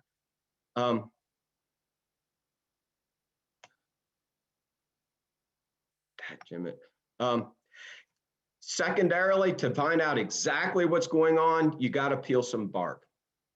And I found in the decades of chasing bark beetles around the Southeast that finding the right tree is very key. If the bark peels off really easy, then it's too late. You're not going to really get anything, a diagnosis. You'll probably be able to tell if that tree has carpenter ants or termites or sawyer beetles, but you probably will not figure out who actually killed that tree. So you need to find a suitable tree that's in the state of decline that you can peel the bark, and it is not too old that you can still recover the galleries and hopefully the insect of the causal agent of the decline. All right, I'm going to jump right into it. The biggest one, the southern pine beetle. This is the one that, it's been studied to death. We know more about this beetle than probably any forest insect. It can, when you get aggressive attacks, you can kill stands or compartments of trees. When it's bad, when the conditions are right for the beetle. It's a native. It's always been here. It's co-evolved with Pinus, which that's a good thing in some ways. Outbreaks are usually about 7 to 10 years, and they usually last 2 to 3 years. And I'm saying usually is that we have had, not so much in North Carolina to my knowledge, but in some other parts of the South where we've had 1 year events. Kind of odd, but it can happen. And usually southern pine beetle, being it's a native, it's lurking about in the forest all the time.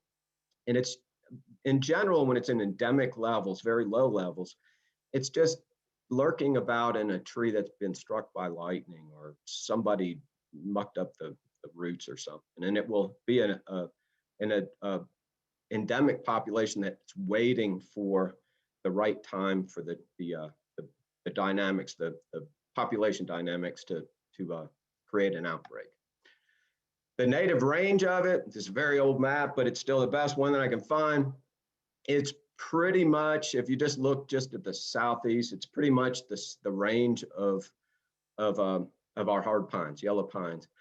With the exception in the Northeast, in the last like 4 or 5 years, we've been getting, or there have been outbreaks up in like Massachusetts, much farther than is typical. It's happened before, but much more northern expansion than we'd experienced in recent past.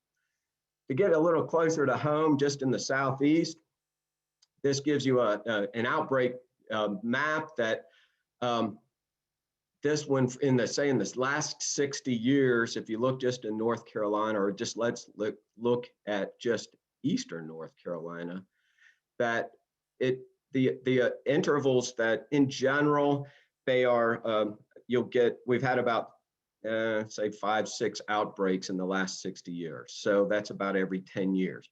You guys will notice that you're in the Piedmont area, which is also kind of the little leaf disease, the short leaf area of North Carolina.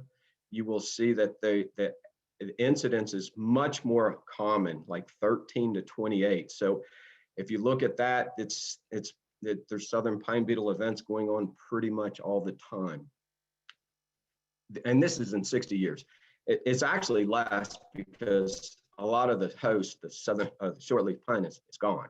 So we've had less occurrence recently due to loss of host. Whoops.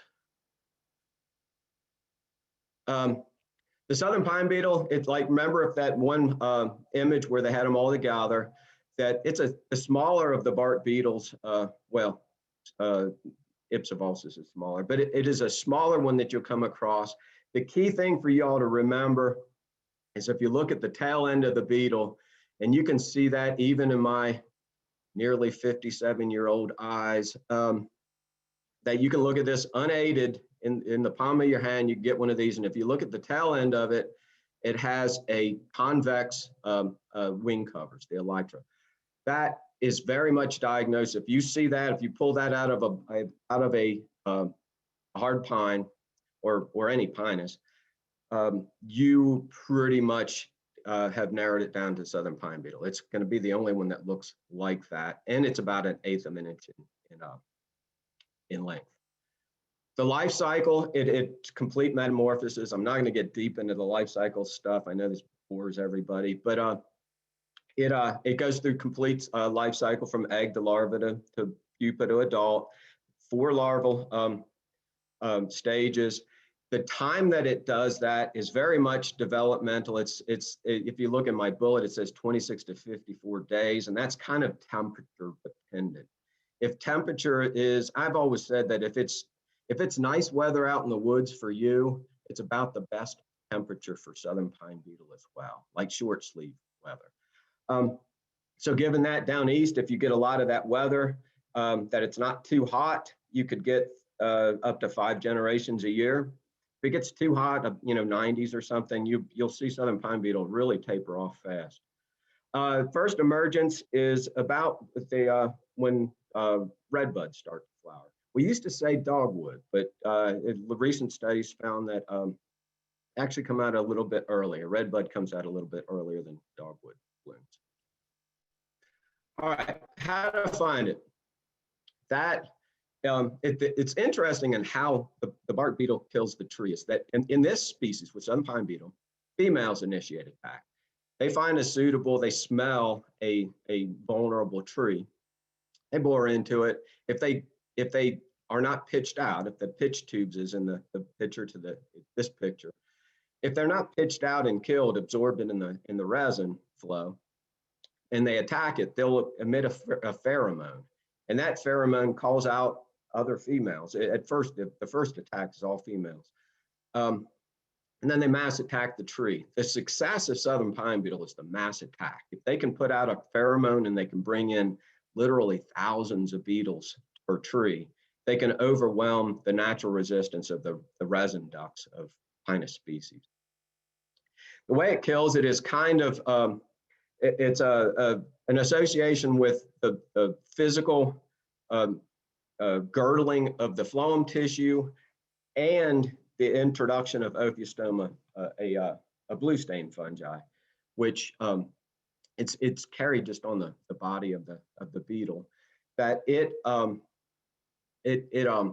disrupts the vascular system, the water flow, and in quite rapid time, if you have a good number of beetles and they're carrying a lot of Ophiostoma, you will see trees go from a pale green to red in a matter of weeks. It's quite rapid. Okay, from farther out, if you look at it, and this is I'm trying to give you some diagnostics on what a spot look like. Not all spots are southern pine beetle, but in general, if you look, say at the lower left slide, you will see a progression where here is the older part and it's spreading to the right.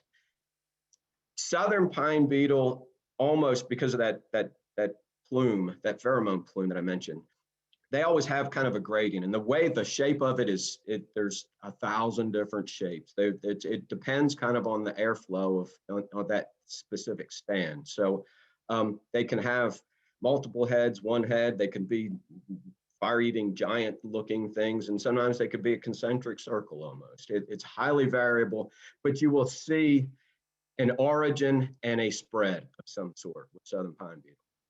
Now the pitch tubes, they're usually for southern pine beetle, they're a whitish or yellowish color, about 1/4 inch, 1/2 inch in diameter.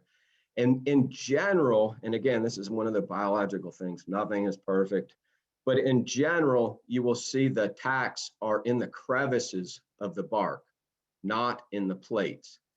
And as I mentioned before, the shot holes with absence of pitch tubes is generally, those are exit holes. That's when broods develop, they've already done their thing, the tree is dried out, and they're leaving to go find another tree. So when you're seeing just shot holes, that's an exit, with the exception, and this is a rare exception, you can get trees where they're physiologically compromised by drought, that their resin ducts are dry. And you will have events sometime, it's very frustrating, where you will have new attacks without any pitch tubes. But that kind of, the difference in there is you will see these appearing to be exit holes in a tree with green top, not a red tree.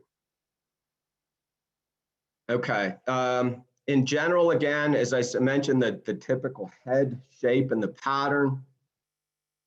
Southern pine beetle, there are the beetle spots that are smaller that die out by themselves, actually a lot of them too.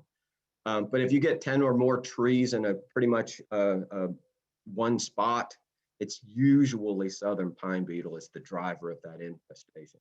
Peel and bark, you look at an S-shaped galleries that kind of meander with egg niches off to the side, very diagnostic for southern pine.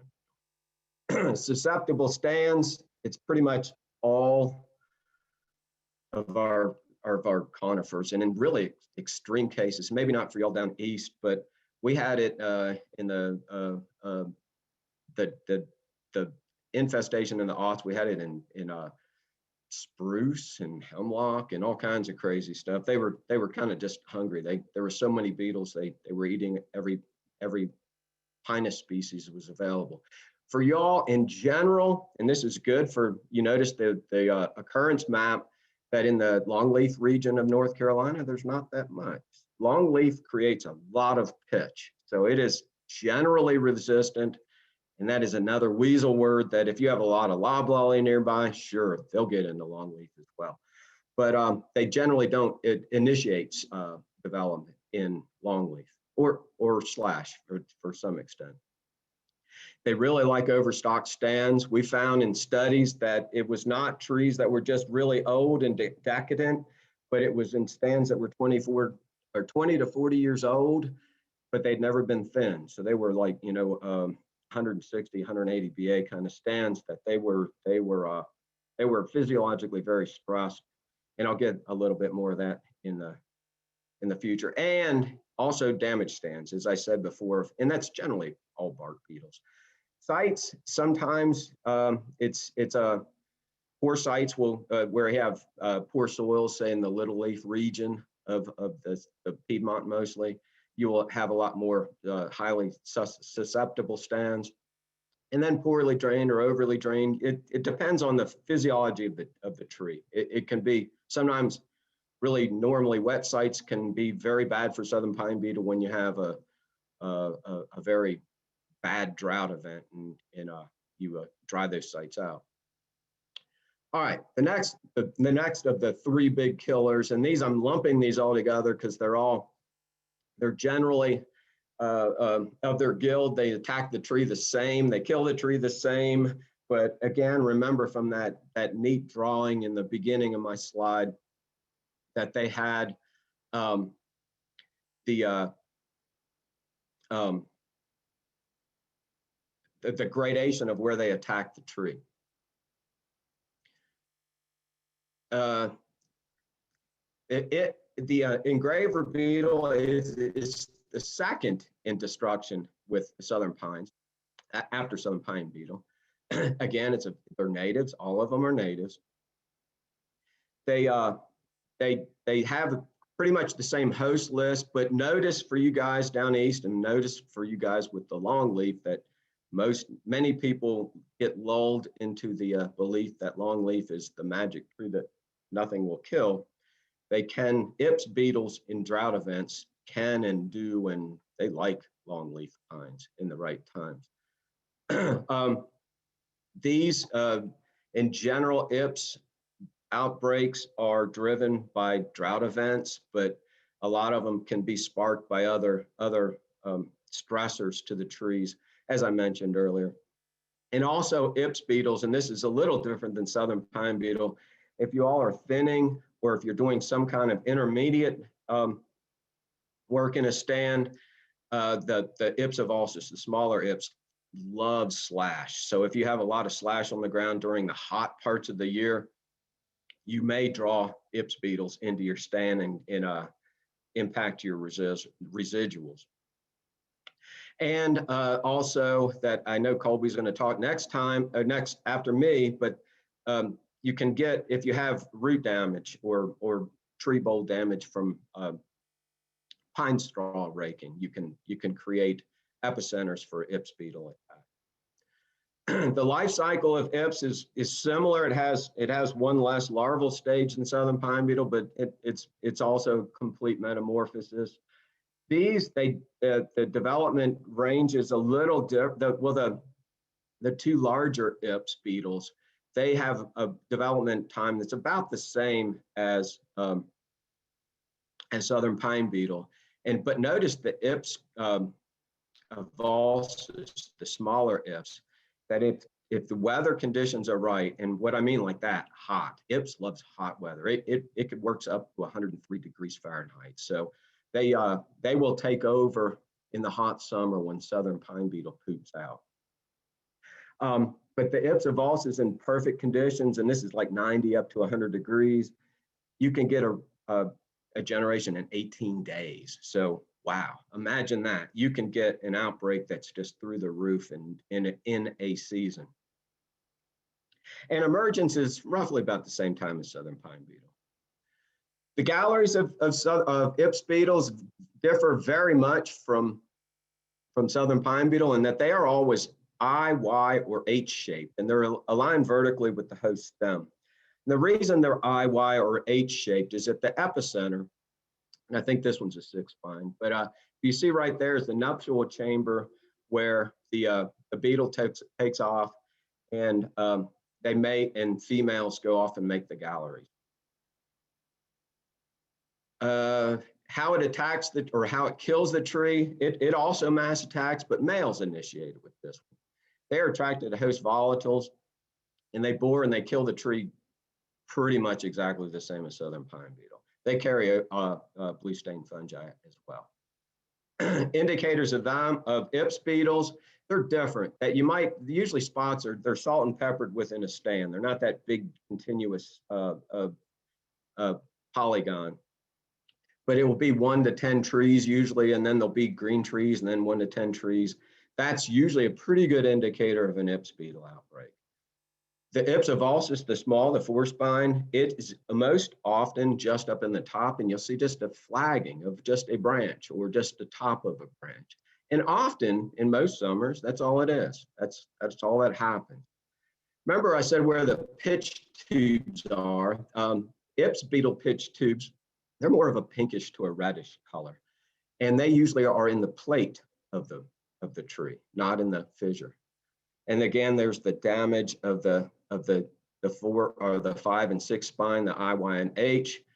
And Ips avulsus has they're more of an I shaped really, and the damage of that. Ips avulsus, it's an odd occurrence, but every once in a while you can get outbreaks that are the size of southern pine beetle. Down in Georgia in 2016, we had a spot that was 100 acres. So it can be a big monster as bad as southern pine beetle in a good drought event. All right, so this poll question, Bob, I hope you got my polls. I don't know why my first one didn't show up, but if we can, has this helped you all differentiate between Ips and southern pine beetle in any way? I hope so.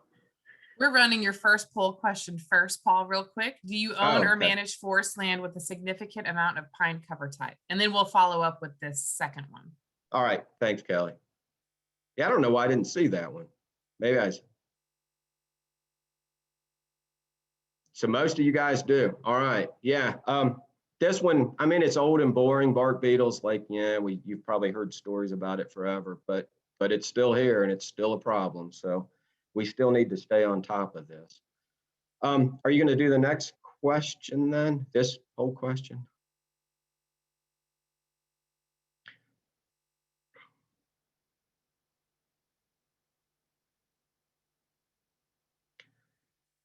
And the numbers are coming in. Sweet. All right. My work is done here. Okay. You have 1 minute, Paul. I know. And my screen is locked up. BTB. This one is the big guy.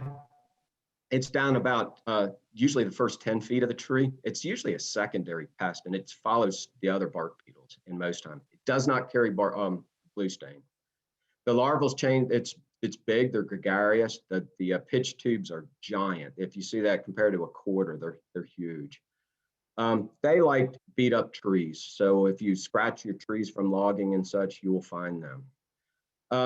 Next, I'm going to go into the other ones that are vilified, but not really. The southern pine sawyer is the first one that a lot of people say that is a tree killer. And it actually referenced literature in the 1920s called it one.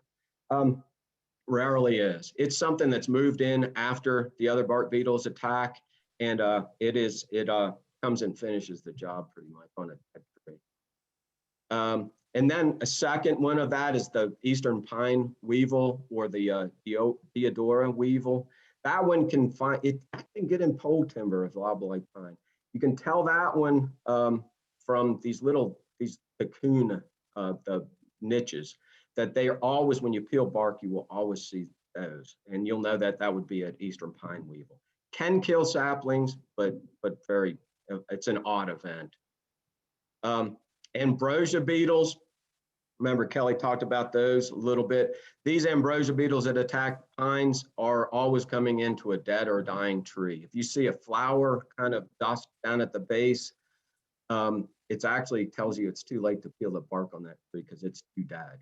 And those are they're cleaning up the dead.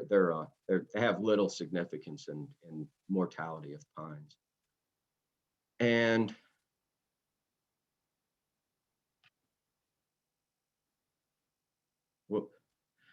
Do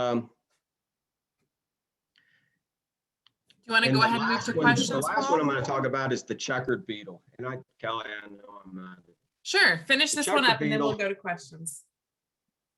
Okay. Yeah, the last one is the checker beetle, and the checker beetle is the hero of this. It is always a good guy. It is a predator of pretty much all of of Ips and southern pine beetle. And you will see this if you see the pinkish like larvae under the bark. It's eating bark beetles, and the adult you will see it jumping around on the tree, kind of frenetic. So if you have an event that's going on and you see this beetle in great numbers, that is a very good sign. That often means that your outbreak event is on the wane, because they're very effective biocontrol. And I guess I'm going to have to quit with that, Kelly. That I guess I'm good for questions. We've got some good questions. A few about southern pine beetle. The first one is, we have not had a major southern pine beetle outbreak in eastern North Carolina in 25 years. Do you think the southern pine beetle prevention program has helped with this, or is the result of harvesting of timber at earlier ages than in the past? That's a good question. There has been anomalies of southern pine beetle showing up in other parts of the southeast, that there's some of them we don't know why it's happening. Like say for the state of Texas, they haven't seen it in years. They are very common, or they used to be. It can affect that of the thinning. The prevention certainly does. Thinning is the best thing that we can do as land management, because it really breaks up the pheromone plume for southern pine beetle. So that one, I would love to say that it's because of our efforts, and it is in part, but we are also moving a lot of the older trees are being cut out, and it's a younger cohort. In general, most younger species are more, they're stronger than older species. All right, the next southern pine beetle question. Alec writes, I remember a fairly big outbreak of southern pine beetle in the mid-90s in north central North Carolina. When was the last large outbreak of southern pine beetle in North Carolina? The last big break of southern pine beetle, the last really screaming one was 1998 to 2003 in western North Carolina, which it's the Piedmont usually is afflicted more. But other than that, southern pine beetle has not been as active. Remember, I said earlier that a lot of it is host, like the shortleaf pine that people, shortleaf pine takes a long time to grow, that people replaced it with loblolly, and loblolly is a little more tolerant. So we just haven't seen the occurrences that we used to. Southwide in the 1970s, it was everywhere. So we had, I think it is a lot of age cohort thing going on. All right, moving on to IPS. Aaron asks, within the last 3 years, I've seen greater area of impact from IPS and graver beetles. While the areas are usually between 1 to 20 acres, it is devastating to smaller woodland owners. While we press on southern pine beetle a lot, should we start promoting better management as a method to reduce the risk of IPS as well? I would never avoid the opportunity to get to manage our forests. In general, thin managed pine forests are resilient to most everything. So without question that the southern pine beetle prevention methods, they also benefit for IPS beetles as well. And why we've seen a lot more IPS, especially in eastern North Carolina, is as it was talked before of the flooding. That flooding, it created an oxygen deficit to the roots and put the trees under physiological stress and made them attractive to IPS beetles, just the same as if drought had happened. It was still, it started that the terpene emissions from the trees were just calling out IPS beetles, and we've had quite a bit of IPS beetles. And you are very right that the impact on small woodlot owners is very acute for IPS because they see little groups dying and they don't really know what to do. And generally what we tell people is if your stand is impacted by 25% or more, clear cut. And that's pretty much it. Not a very good control method, but that's pretty much all we have with that beetle. Awesome. Thank you so much, Paul. That was a great presentation. I think we all learned a lot about bark beetles there. Now we will continue on the theme of pines, and Colby Lambert with NC State Extension is going to talk about eastern pine issues and management. So Colby, I will turn it over to you to share your screen and unmute yourself and get going. All right, thanks, Kelly.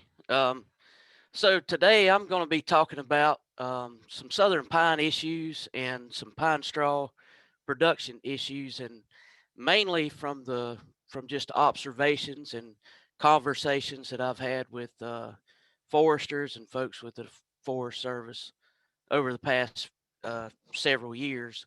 And some of these can be induced by ourselves, as you see with the what we call arsenal disease on longleaf pine, and this is caused by some just a reaction or phytotoxicity from arsenal or mazapyr. And there we go. So we're going to talk about some southern pine management issues. We're also going to look at pine straw production issues and some issues that we see specifically with longleaf pine in the sandhills in eastern North Carolina. And I know a couple of folks on the webinar may recognize this place. This is actually, I think this was taken at Hoffman Forest a few years ago. This was a freshly thin stand that was impacted by hurricane. I think it was Florence. But this is a lot of the issues that we've dealt with in eastern North Carolina over the past few years. Has been a lot of storms that we've had: Matthew, Florence, Dorian. We've been impacted a lot by those over the past couple of years.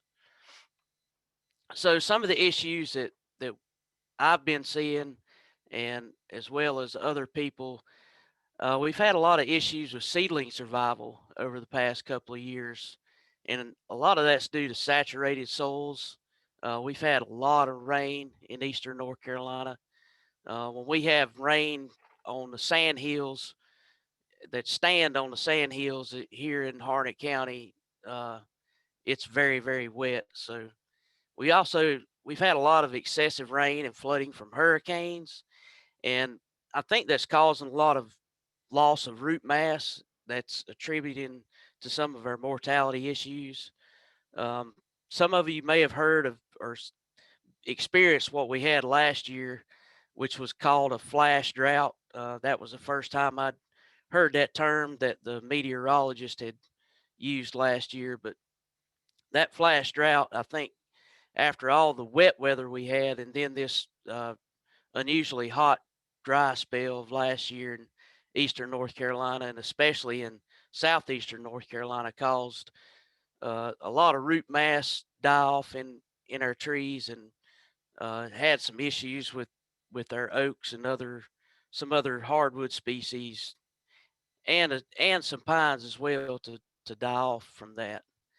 And we do have increased insect pressure due to a lot of the stress on the trees that we've been seeing.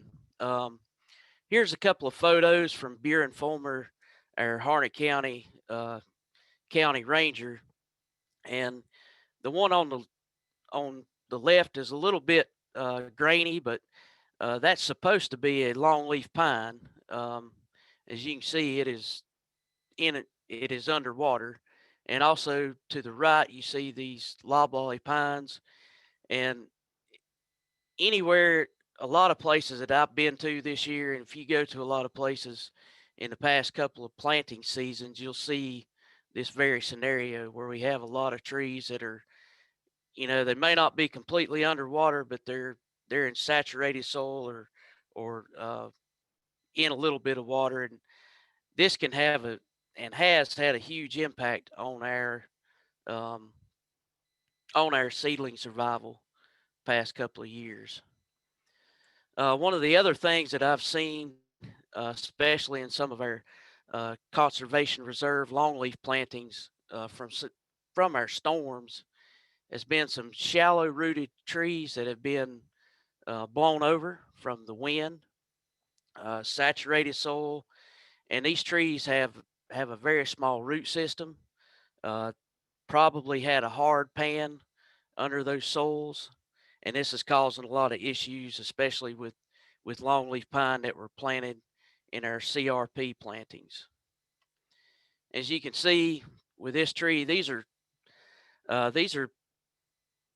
12 to 15-year-old trees, and basically they don't have a root system. Um, this was in Bladen County. As you can see, old field plantings that were not ripped, so you've got a hard pan, and I think too, some of these hard pans are causing waterlogged soils from all of our rain that we've had. And it may not kill the trees, but it's definitely impacting growth rates. And it's also impacting um, the root development of the trees. Again, this is that stand from Bladen County. And, the problem with this is folks have a huge investment in these trees. Even with CRP planting, where you're getting cost share, you're getting that rental payment, but you're looking at this. This stand would have been probably in the next 3 to 5 years potentially raked for pine straw, but from an ecological standpoint, where we're trying to um, restore the longleaf ecosystem, having this problem from wind and rain can be a huge loss to our landowners. And again, this is another picture from Buren, but you can see just the impact that all the storms and the rains have had on not only site prep but on tree planting. you know, it narrows that tree planting window down and could also increase cost and definitely impacts and increases their loss of growth from our seedlings and our newly planted stands. So moving to some other issues that we see that could result from a from all this rain that we've had. Brown spot needle blight and longleaf seedlings, especially on heavier soil types. Sandier soil types, we don't see too much issue with it, but it can be an issue in our heavier soils that were planted in longleaf, and especially one problem we can have is not being able to burn. We've had very few burn days this year. You can have a few more on in the sandhills where we have where it dries out quicker, but on these heavier soils, if you have brown spot needle blight, burning is the best method of controlling it. But if we can't burn, then we can certainly see an issue with that, and folks may have to resort to fungicides to treat it. Root rot diseases, heterobasidian root rot, formerly anosum, and Foamy's root disease. This could be an issue as well. Little leaf disease and shortleaf pine can be an issue too. And, you know, these are all not saying that they're out there or we're having a high incidence of it, but it's certainly something that managers and landowners need to be aware of and make sure that you're looking for this stuff. And one thing that I've found researching and doing some studying for this presentation was loblolly pine decline phenomenon, which is more so in the south of here in Alabama and Mississippi. But a poll question I wanted to put out there was, how many of you have heard of loblolly pine decline? If we can throw that up there before now.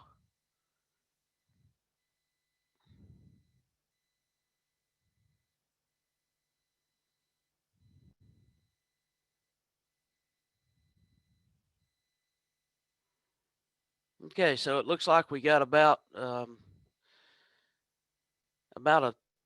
third of you that have heard of this. So that's good. Loblolly pine decline is, and we'll get into it a little bit more, but usually occurs on trees that are 40 to 50 years old.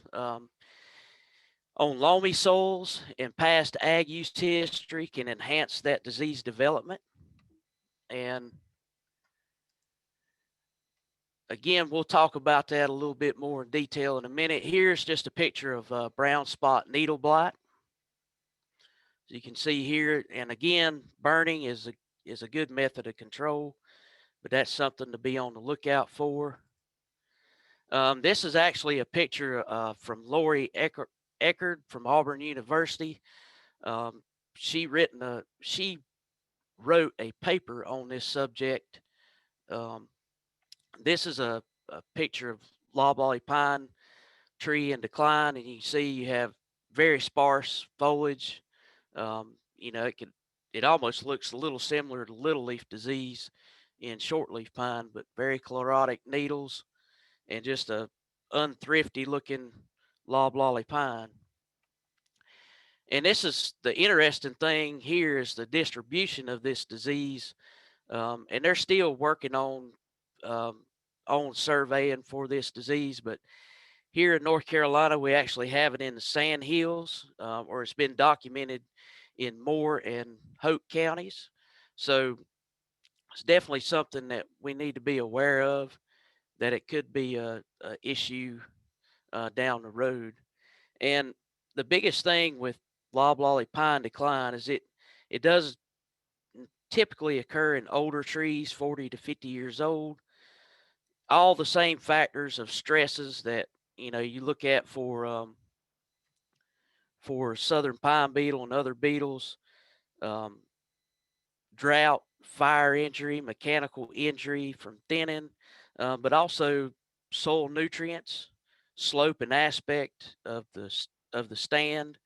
And one interesting thing is it's normally associated with leptographium root disease, which is a type of blue stain fungi. Um, it's almost always associated with that disease. And that could be, this disease can occur through beetles, through root feeding beetles, and other types of disturbance, but it's almost always associated with that. So that's something that I would encourage you to do a little bit more research on. Take a look at it, because I think that's something that we may see more of as time goes on, especially with some of our old CRP loblolly plantings in old fields, and even in our longleaf pine trees as well. Colby, you have about 1 minute. Okay, so I'm going to go through the longleaf issues really quick. So again, as Paul was talking about, Ips beetles, that is certainly a big issue in our longleaf pine and sandhills, especially in our CRP plantings, former ag fields, intensively raked stands, and and especially where we're using soil active herbicides like a imazapyr, and overstock stands that are typically raked. And this information come from, many of you know Bill Pickens, former silviculturalist with the North Carolina Forest Service, but it's usually a secondary pest, so it's building up after lightning storms, ice storms, tornadoes, wildfires, droughts. Prescribed burns can intensify that risk. Intensive raking, thinning, and again, the herbicides such as imazapyr can be an issue. So here's some of the nutrient losses from raking, and you can see there it can range from 8 pounds of nitrogen per year up to almost 20 pounds of nitrogen per year. Plus potassium is also an issue with this issue of intensive raking. So the biggest message from that standpoint on pine straw raking is make sure you manage and don't mine your nutrients. Leave some needles on the ground. Do some raking schedules where you're letting it rest a little bit, maybe rake rest or rake rest and burn. Fertilize every 6 to 8 years. However, you do need to go light on nitrogen. Make sure you do some soil testing and tissue testing for that. Manage the straw early in the rotation, and then manage for timber later in the rotation. And that's something that the folks in Georgia do, and they seem to do a pretty good job of managing the trees by doing that, by managing straw early in the rotation, and then switching over to timber management. So in summary, we have been seeing a lot of seedling and root mass issues with a lot of our storms, flooding, hurricanes. Be on the look for disease and decline issues, especially on your heavier soil types, such as loblolly pine decline, little leaf disease, and again, Ips beetles are probably not the cause of tree death for a lot of our longleaf pine issues, but they are definitely the final nail in that coffin. And make sure that you manage and don't mine nutrients and moisture with pine straw raking. Moisture, we've been talking about excessive moisture, but in our sandhills, it doesn't take long for that sand to dry out. So definitely want to manage those pine straw stands so that you're not, as I tell people, try not to kill the golden goose. And with that, I'll take any questions. All right, Colby, we're having a little bit of audio degradation on your end. I don't know if you want to take your headphones off maybe to answer the one question we have before moving on to the next speaker, but that might help. The question we have is, what are you seeing with longleaf pine seedlings genetics wise? We have some 8 to 15-year-old stands in South Carolina that have forked trees, poor form, etc. We do not rake pine straw in these stands. Okay, can you hear me? Yes, much better. Thank you. Okay. All right. So, you know, the genetics of longleaf pine are certainly getting better, but they're definitely not as far advanced as loblolly pine genetics. And that's, you know, that's a factor of, we basically put a lot of time and effort and money into the genetics of loblolly, but not so much on longleaf. But it's definitely getting better. But that's one thing that I know, and maybe somebody with the Forest Service could answer this better, that works with the nursery side of things. But I think the genetics are improving, but it's certainly going to take some more years before that gets better than what it is now.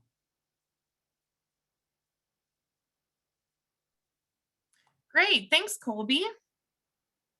Appreciate that talk. Hope you all learned a little bit more about pine and pine stand management. We're now going to move on to our next speaker.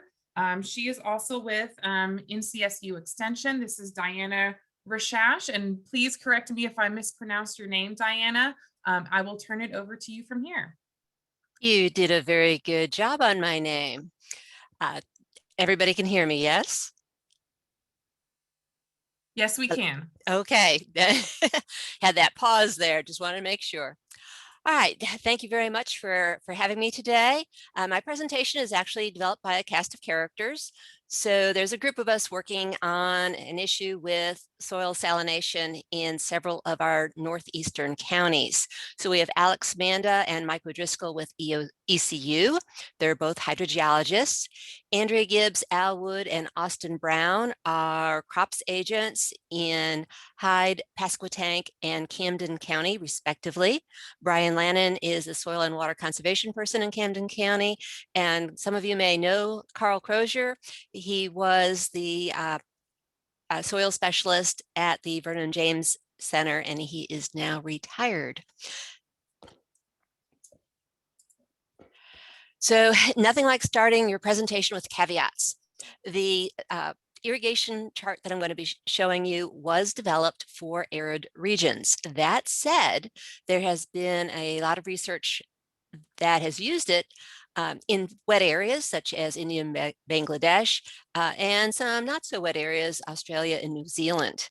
One thing about our area here in the northeastern counties and the southeastern counties is even though we have high rainfall, salts can build up and not have any place to go because of our high seasonal water tables. So flushing or the ability to flush becomes an issue.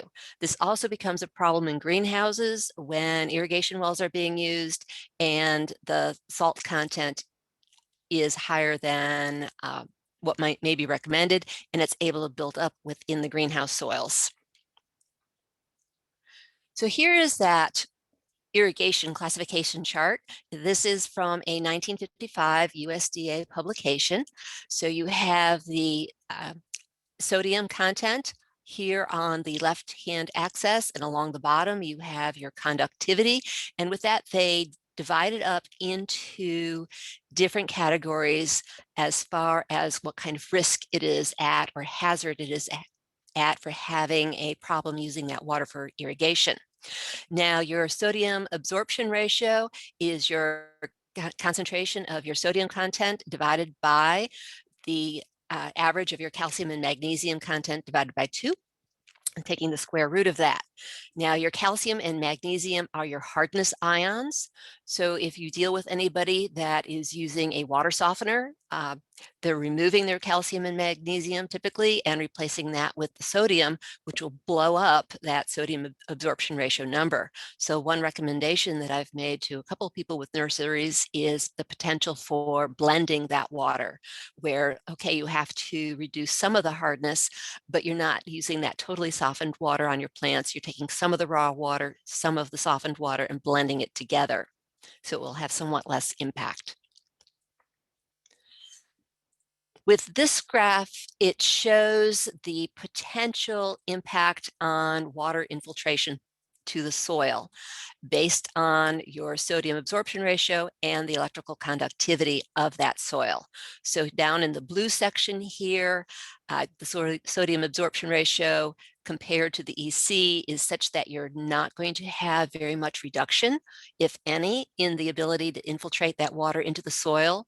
That reddish green band, that yellowish green band here in the middle, it more depends on the soil type as to whether or not you're going to have very much problems going on with infiltration. The red area, you have the potential for severe reduction in infiltration, and a lot of that is due to dispersion of the clays in the soil due to the sodium. So I used some 2014 data after having gotten several calls from people about having installed irrigation wells and then having problems with their plantings. So pulling up the NCDA data, they sent it to me. I had 52 different well samples. This graph here is a combination of the irrigation chart and that soils chart. So the blue background are those irrigation categories, and then you have that green line where below here you have less impact on the soil, this zone in between where you may have an impact on the soil, and then above the red line here you have the potential for a severe impact on the ability to infiltrate into the soil. And you can see that we had several that were in that upper area with the potential for having a large impact. With this particular data set that was sent to me, it included the addresses of the people who had submitted the soil, so I was able to go and pin where they were. Not too surprisingly, each of those wells was fairly close to a saltwater source. Of course, the ones in Brunswick and Onslow, very close to the Atlantic Ocean. Those along the Albemarle, not as salty as the ocean, but still having that elevated salt content, definitely brackish waters. So that kind of sat for a while. And then in 2018, I received a call from Carl Crozier letting me know that he had received several calls from the agents in Hyde, Pasquotank, and Camden that their producers were having reduced yields or outright failures of their crop. So that had us go back and do soil sampling in those fields. Then in the fall, I received a call from an agent who had a producer that was irrigating into his greenhouses and was having an impact that he was not seeing on the plants that were outside in his fields. So starting with the second one here, I went and updated the NCDA well sample information. So this time I was pulling the data from 2015 through 2018. So I had 157 samples. Now that former graph ended at 32. With the samples I received, I had to go and extend the graph way up high. The counties that were higher than 32, you can see the list of them here. Interestingly enough, Hyde, Pasquotank, and Camden aren't on that list. I don't know if it's because they're not putting in irrigation wells in those counties and they're not submitting samples, what it was. But when I requested the data from NCDA, I told them I wanted it from the coastal counties. And so it was, just those counties that I was getting it from. And again, you can see that we had a bunch of wells that were down here in that green zone. We had some that were in that intermittent zone, and we have quite a few that are in the area for potentially severe impact on crop production or nursery production. So my first poll question to you, all of you, that should be coming up is, have you recommended or taken yourself a water sample within the past 2 years? So quick little yes, no question. I'm a water person, so I'm always interested in knowing who is or is not collecting water samples. And it's one of those things that I do recommend. No, oh, for shame. Yes, a water sample can be very important. The 2014 information, I requested that because the Master Gardener volunteers and the Hort agents were saying, people were saying, what's going on with my plant? Do I have a disease? What is it? And playing 20 questions from them, we finally got to, well, have you put in a well? And a lot of times that ended up being the yes answer. And when we tested the well, salt was their problem. It was not a disease. So I strongly recommend, if you're working with somebody who starts seeing something going on and they can't figure out what it is, test the water. A lot of it can come back to what's going on with the water. All right, so that leads to the current projects that we have going on in Hyde, Pasquotank, and Camden counties. I'm going to focus on the Hyde site. This is one of the fields that we're working on. In the foreground, you can see the sparse plant growth. And as you go back into the field where the salt gradient is less, the crops do quite well. So there's some happy plants and some not so happy plants. So that is with the soybeans. Then the image on the right has Andrea holding 2 corn plants. The one closer to her, the stunted one, is in the higher salt area, and the happier corn plant, much vigorous plant growth, much better root development, that is from the lower salinity area. From our soil tests, and we did split samples. We did 0 to 6 inches and we did 6 to 12 inches. So the green columns in each of the categories were the normal plants. The D columns in each of the categories, the pink columns, those are the damaged plants. So first column, you have the sodium content, normal and damaged. You have the exchangeable sodium percentage, normal and damaged. And then you have the soluble salt index in the normal and the damaged. And with each of those, in the 0 to 6 range, you can see distinct differences between the normal and damaged crops. Same with that 6 to 12 inch depths, you can see distinct differences. A lot of publications say you don't start seeing damage until the ESP is above 15. I can definitely tell you we were seeing it well below 15. That leads to my second poll question, is if any of you are doing soil sampling, have you been doing split samples of any kind? So 0 to 6 and 6 to 12, or some other split sample depths?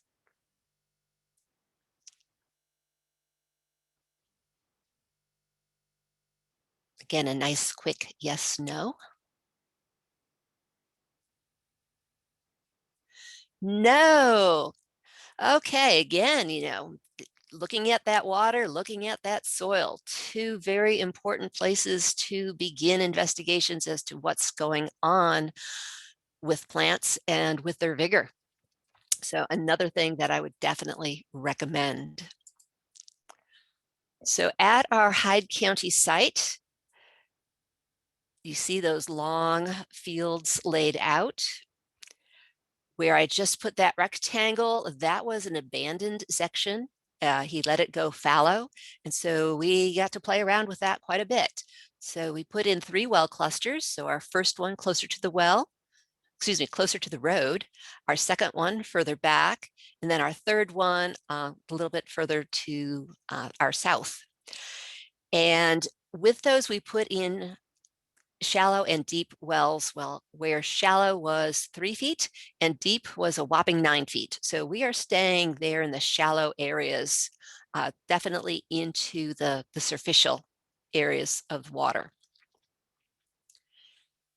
This image is just to show you the proximity to the Pamlico Sound, not marked, but right here, where this little road crosses the waterway, we also had a monitoring station that was looking at the water height as well as the salinity in that little stream. So here's some of our data from that site. The black all up and down here, that is from the creek. So we had periods of time where the water was pretty darn fresh. And then we also had times where the salinity was quite high. This red line indicates where you have 2 parts per thousand of salt. And that is generally the recommended maximum salt concentration for water used for irrigation. Now, they weren't irrigating. These were just planted out in fields that had very high water tables, and what the existing sodium contents are that's available to those plants. So with that, I'm going to be showing you the well cluster 1 and well cluster 3. So well cluster 1 shallow is this darker orange color. Well cluster 1 deep is this blue color. So the shallow well, the 3-foot deep well, had about 5 parts per thousand salt. The deeper well at 9 feet was getting about 8 parts per thousand of salt. You have about 1 minute, Diana. Okay, well cluster 3, the shallow and the deep. The shallow one was reflecting some of what was going on at the surface. The deep was down around 5.5 parts per thousand. So again, all of that is having salt water pretty available to the plants. Looking at it with the geoprobe, where we went down 20 feet, you have a concentration of salt at the surface within the top 6 inches. What we didn't expect was that high concentration of salt that we were getting at about 8 to 10 feet, which also coincided with what we were seeing in our wells. So the thought is that we might have areas of preferential flow of salt in the soil at depth, which is one way that the salt might be getting into these ag fields. And that's one of the things we're going to be investigating. So another one of our lessons is to take split soil samples. So some of our options, they're looking at more salt tolerant crops. They're going to be putting in some versions of those this coming summer. Gypsum, we're not looking at because we don't have good drainage. I mean, the water is right there and the salt is right there. We're also looking at some alternative crops, of which asparagus is a good option. We had a field day 2 years ago where in our test garden, the asparagus was the only thing that survived in the higher salt concentration area. And one of the producers is going to be putting in about 2 acres of asparagus to see how well that does. Whole bunch of references that are available on what I showed. Various strategies that are out there. The NRCS webinar is a very good one. And then there are 2 NC State publications that have come about so far based on the project that we have in those 3 counties. And that concludes the presentation. Thank you very much, Diana. We've got one question in the question and answer block. Oh, it looks like 2 now coming in. What has been the impact of forest land over these past few years due to saltwater intrusion? Well, that's also going to be part of the next presentation, talking about the ghost forest. So that's a great lead in for that. So I'm going to let the whole next presentation discuss some of that topic. Perfect segue. I should have saved it. That's all right. Yeah, it is an issue. And she will be talking about just how much of an issue that is. Not so much a phytoremediation. Now, there's some that are very tolerant. The salt marsh mallow, there's no market for it, but it is a good oilseed crop as well as a good fiber crop. It is a perennial. It loves those areas. It grows in those ditches naturally, but we don't have a market for it. And I don't know how well that market might be developed it. There is some thought about the ditching also being an aspect of it. There was a study done about 20 years ago that went around looking at the salt content of a lot of those waterways. Carl Crozier went around last year going to those exact same locations and looking at the salt content of those same waterways, and they were much saltier than they had been. So where they might have been 5 parts per thousand, they would have doubled to 10. Where they were 8, they have doubled to 16. So a combination of storm events, wind events, higher water tables occurring, any ditching that might occur. Now, the waterway ditches that were around these fields did have tide gates on them to try to prevent that salt water from coming back up through those ditches.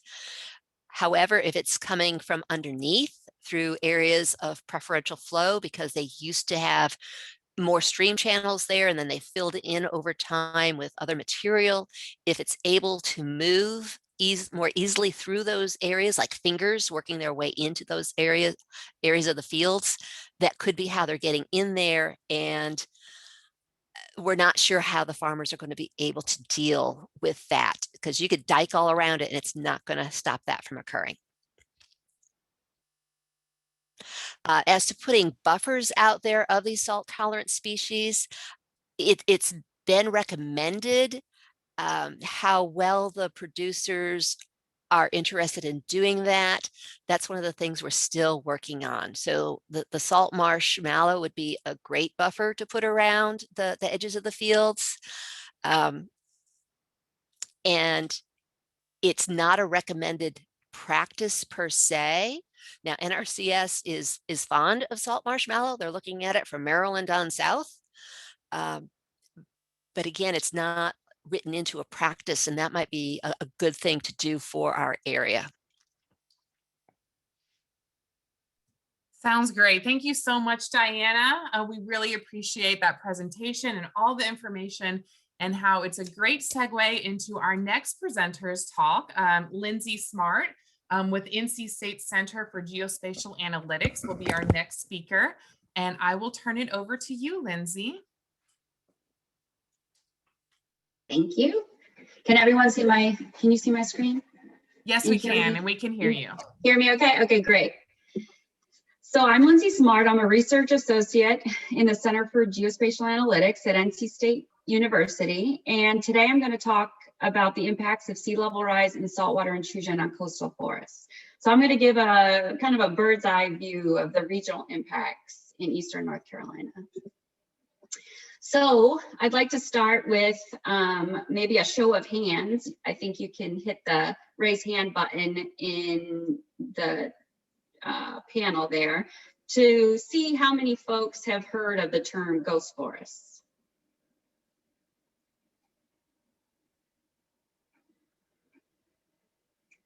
And I'm not sure if I can see the results here.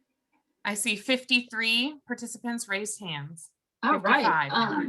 And then if folks could use the chat box, maybe if you've seen them before, tell us a little bit about the location of these ghost forests that you've seen. So it sounds like quite a few have heard about ghost forests. It's a term used to refer to stands of dead or dying trees in areas where once healthy forests thrived. These result from saltwater intrusion or the movement of saltwater into traditionally freshwater ecosystems. In response to increased salinization and inundation, freshwater-dependent coastal forests are retreating upslope, leaving behind dead trees surrounded by more salt-tolerant marsh and herbaceous species. Ghost forests are part of a transition zone between coastal forests and marsh and can remain visible on the landscape for decades after the forest has functionally transitioned to marsh. Forests and terrestrial ecosystems are potentially more sensitive to sea level rise than some of the better studied intertidal and subtidal portions of the coastal landscape. These multi-layered and structural complex coastal forests transition to marshes with very little complexity following saltwater intrusion. So these losses in structural complexity, you can see, might have important implications for the benefits that they provide to people living, working, and recreating in the area. Sea level rise is already transforming coastal landscapes, and we will continue to see unprecedented negative impacts from sea level rise in the coming decades. Since the 1900s, global mean sea level has risen about from 1/2 to 0.7 feet. And we are very likely to experience between 1 to 2 foot rise in sea levels by 2100, with some research suggesting a rise of as much as 8 feet by 2100, depending on the scenarios presented. Now, here is a list of factors that contribute to salinization or saltwater intrusion. So long-term rises in sea level combined with human land management activities and acute weather or storm events can exacerbate the impacts of rising sea levels and lead to saltwater intrusion or salinization of freshwater systems. Here we see that in addition to long-term sea level rise, weather events, which we know are expected to change in frequency and intensity with climate change, like storm surges from hurricanes, can increase the landward extent of saltwater. Droughts, too, can alter that landward movement of the freshwater saltwater interface and bring saltier water further inland. And as discussed in previous presentations, human water management through groundwater extraction or the establishment of these complex water control structures and networks can also, via this connectivity to the estuarine shoreline or saltier waters, can bring saltwater into these traditionally freshwater ecosystems. Here is here's an image from an article that shows the distribution of documented cases of freshwater salinization. Now, these are not all of coastal forests. Some of them are freshwater herbaceous marsh, but it's a global issue. But if you notice, there's numerous accounts along these low-lying and gently sloping portions of the Atlantic and Gulf coasts of North America. The extent of ghost forests vary geographically, and the conversion rate is a result of spatial variation in plant community composition and relative sea level rise rates. Here you see that the mid-Atlantic and the South Atlantic coastal plains are essentially what looks to be hotspots. And these ghost forests are very prevalent here. And it's due to the rates of sea level rise being higher than the global averages in this area, partly due to rapid subsidence, land subsidence. So now the impacts of salinization are multi-layered, and they can happen singly or in tandem with one another. So here we have some examples on the right-hand side of this figure: coastal forest loss, species invasion, yield declines. And now you can understand how it might, these things would interact, and you might get multipliers or interactions between the two. So for example, if you have coastal forest loss, you may have increased movement of invasive species opportunistically moving into these areas where coastal forests are declining. And we're going to focus here on coastal forests. So what types of salinities are we talking about here? Here is an image that describes salinities and its relationships to different habitat descriptors. So mortality of tree seedlings occurs when salinity is greater than 5 parts per thousand. And most crops, as was described previously, cannot tolerate sustained salinities greater than 2 parts per thousand. Now, for reference, ocean water is approximately 30 to 35 parts per thousand. Impacts on forests are variable based on species composition. So different species have varying tolerances to salinities. For example, studies have shown that loblolly pines are particularly susceptible to saltwater intrusion, more so than, let's say, bald cypress or red cedars. Additionally, different growth stages have varying sensitivities to saltwater exposure. So it really impacts the seedlings and saplings. So there's limited regeneration of seedlings and saplings in areas that have been exposed to saltwater. Mature trees can withstand short periods of exposure because they've already been established, but prolonged periods of exposure in mature trees, even those somewhat accustomed to some exposure, will lead to eventual mortality. Saltwater intrusion and salt exposure impact the structure and function of coastal forests, altering their ability to provide numerous benefits to people. These benefits are referred to as ecosystem services. And now coastal forests may be managed for a variety of values, including timber harvest revenues, biodiversity provisioning, recreation, and aesthetic values. So saltwater intrusion has implications for the continued production of these valuable ecosystem services. One of which is carbon sequestration and storage. So coastal forests play a potentially important role in the global carbon cycle. And when saltwater intrusion impacts coastal forests and creates these ghost forests, above ground carbon is lost. Now, where does it go? Well, some of it is lost to the atmosphere as carbon dioxide, potentially exacerbating climate change. And some moves to other carbon pools, for example, moves to accumulation in the soils. So an understanding of these dynamics is key to understanding the potential positive feedbacks between sea level rise and the global carbon cycle. Nowhere is there a better location to study these potential interactions than on the Albemarle-Pamlico Peninsula in eastern North Carolina. It's buffered from the ocean by the Albemarle and Pamlico Sounds. It's rural, natural resource dependent communities. There's extensive agriculture, forestry, and private landowners. And additionally, it's a very low-lying region with almost 50% of which is less than 1 meter in elevation. What's also interesting is that this region is also the location of freshwater peatlands, which have extensive carbon stores in their organic soils. So these will also be impacted by sea level rise and saltwater intrusion. So when we see this die off above ground, as in the ghost forest, we can assume that there are these processes that are also occurring below ground. And we need to help identify these areas for further study. To quantify the changes in ecosystem services at decadal and regional scales, we need detailed information across broad spatial extents, as well as repeated measurements over time. We obtain detailed information from repeat field measurements. We essentially established 98 plots throughout the Albemarle-Pamlico Peninsula and visited them in 2003 and 2016.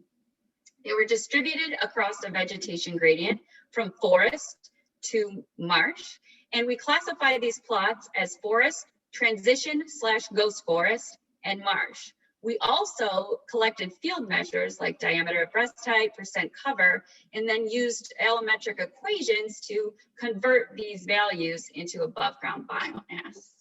So when combined, we saw a statistically significant decrease in our plots over time in above ground biomass.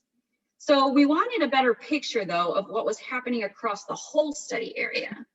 So we used remote sensing data to scale up. So we can use active remote sensing from LiDAR data to look at structural characteristics of the vegetation on the landscape, and optical satellite imagery to look at these spectral characteristics. So characteristics related to forest health.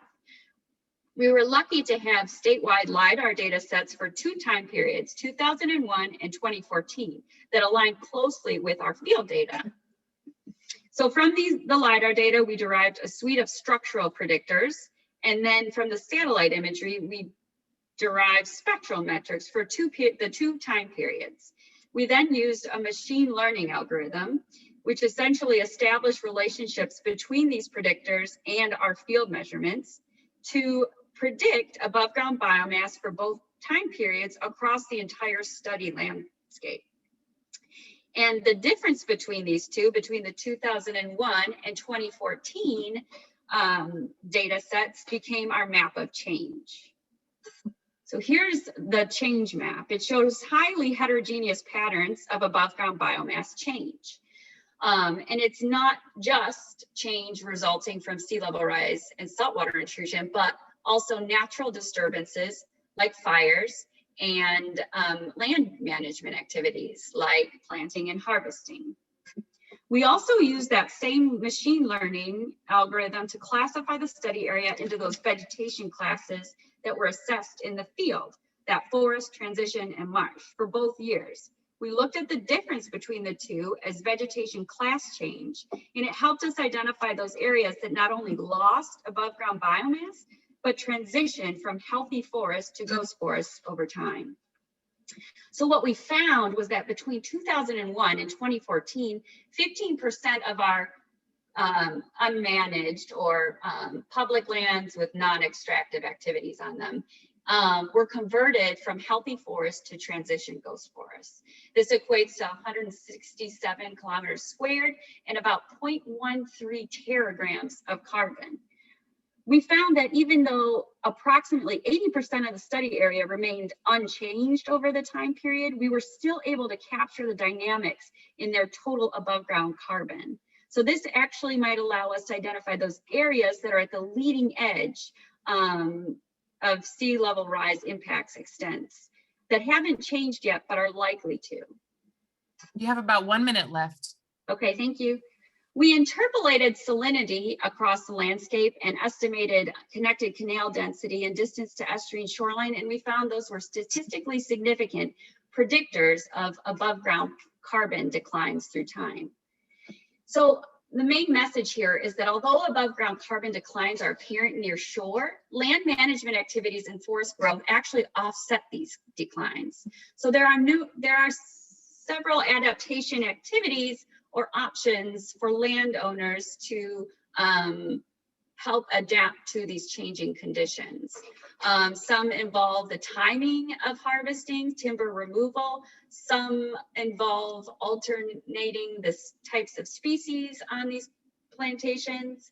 And some involve potentially conservation mechanisms that help place non-productive lands in an easement.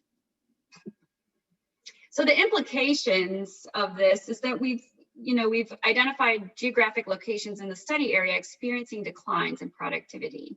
It's helpful for identifying that leading edge of sea level rise and helps to increase a dialogue and encourage a proactive management by landowners living near these areas of decline. What we need now is this co-development of alternatives with landowners and stakeholders, and we need additional research on the efficacy of different adaptation options. Are salt-tolerant species profitable? What are some examples of what works and what doesn't, so that landowners know what options are feasible to them?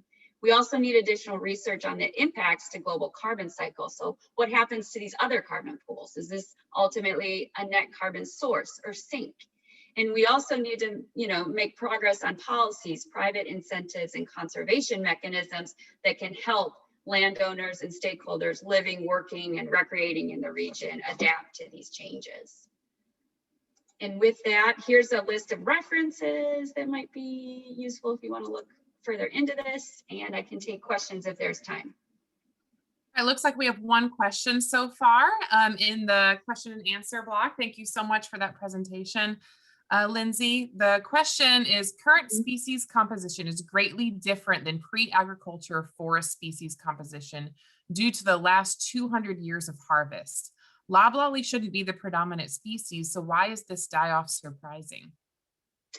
That's a good question. I don't have to type it. I can just respond right verbally. That's right. Yes. Okay.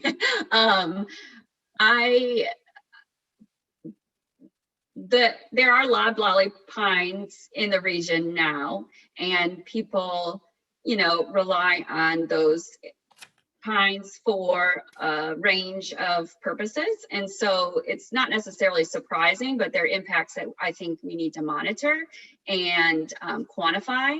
And I think additionally, we're seeing some die-offs in bald cypress and at rates that are accelerating, which is somewhat surprising. I mean, these kind of things, these die-offs and land subsidence is a long-term process, but the acceleration, it can be accelerated due to, increases in storm surge intensities, droughts, and all of these things are being exacerbated by climate change.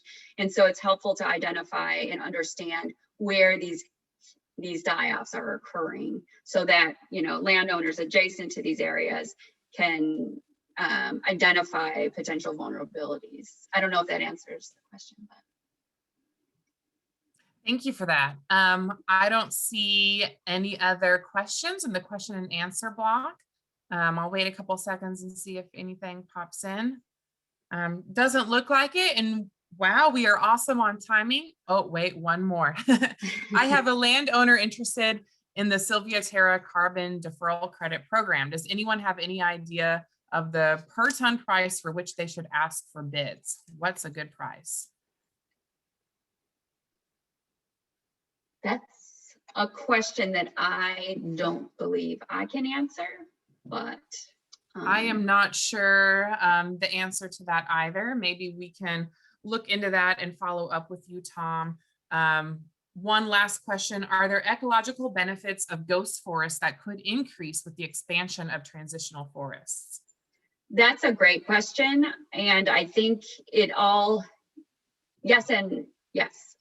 So there's trade-offs, right, between different vegetation communities. And so, you know, as these ghost forests transition to marsh, there are different species adapted to the marsh that moves into these areas. And so it's kind of these trade-offs between, you know, what the values of the landowners have for the forests that are, you know, on their lands. But yes, there's definitely, you know, benefits and drawbacks of both. And I think there's some birds that actually utilize the dead and dying stands as part of their habitat. I have a colleague that works on bird community shifts in these transitioning areas. Wonderful. Thank you so much. And thank you to all of the speakers who took time today to share with us. I hope all of you who participated got a lot out of it today. I put in the chat box the link to the exit survey, but when you exit this webinar, it should also pop up. And just one final reminder, certificates should be going out in the next couple of days, but if you don't get it by mid to late week next week and you expected one, then please let us know. Shoot me an email at kelly_oten@ncsu.edu. Let me share it one more time in case you need that. And we will be sure that we get that to you. So there's my email one last time in case you need it. Thank you again for everyone that participated. It was an excellent turnout, and I hope y'all have a wonderful rest of your day.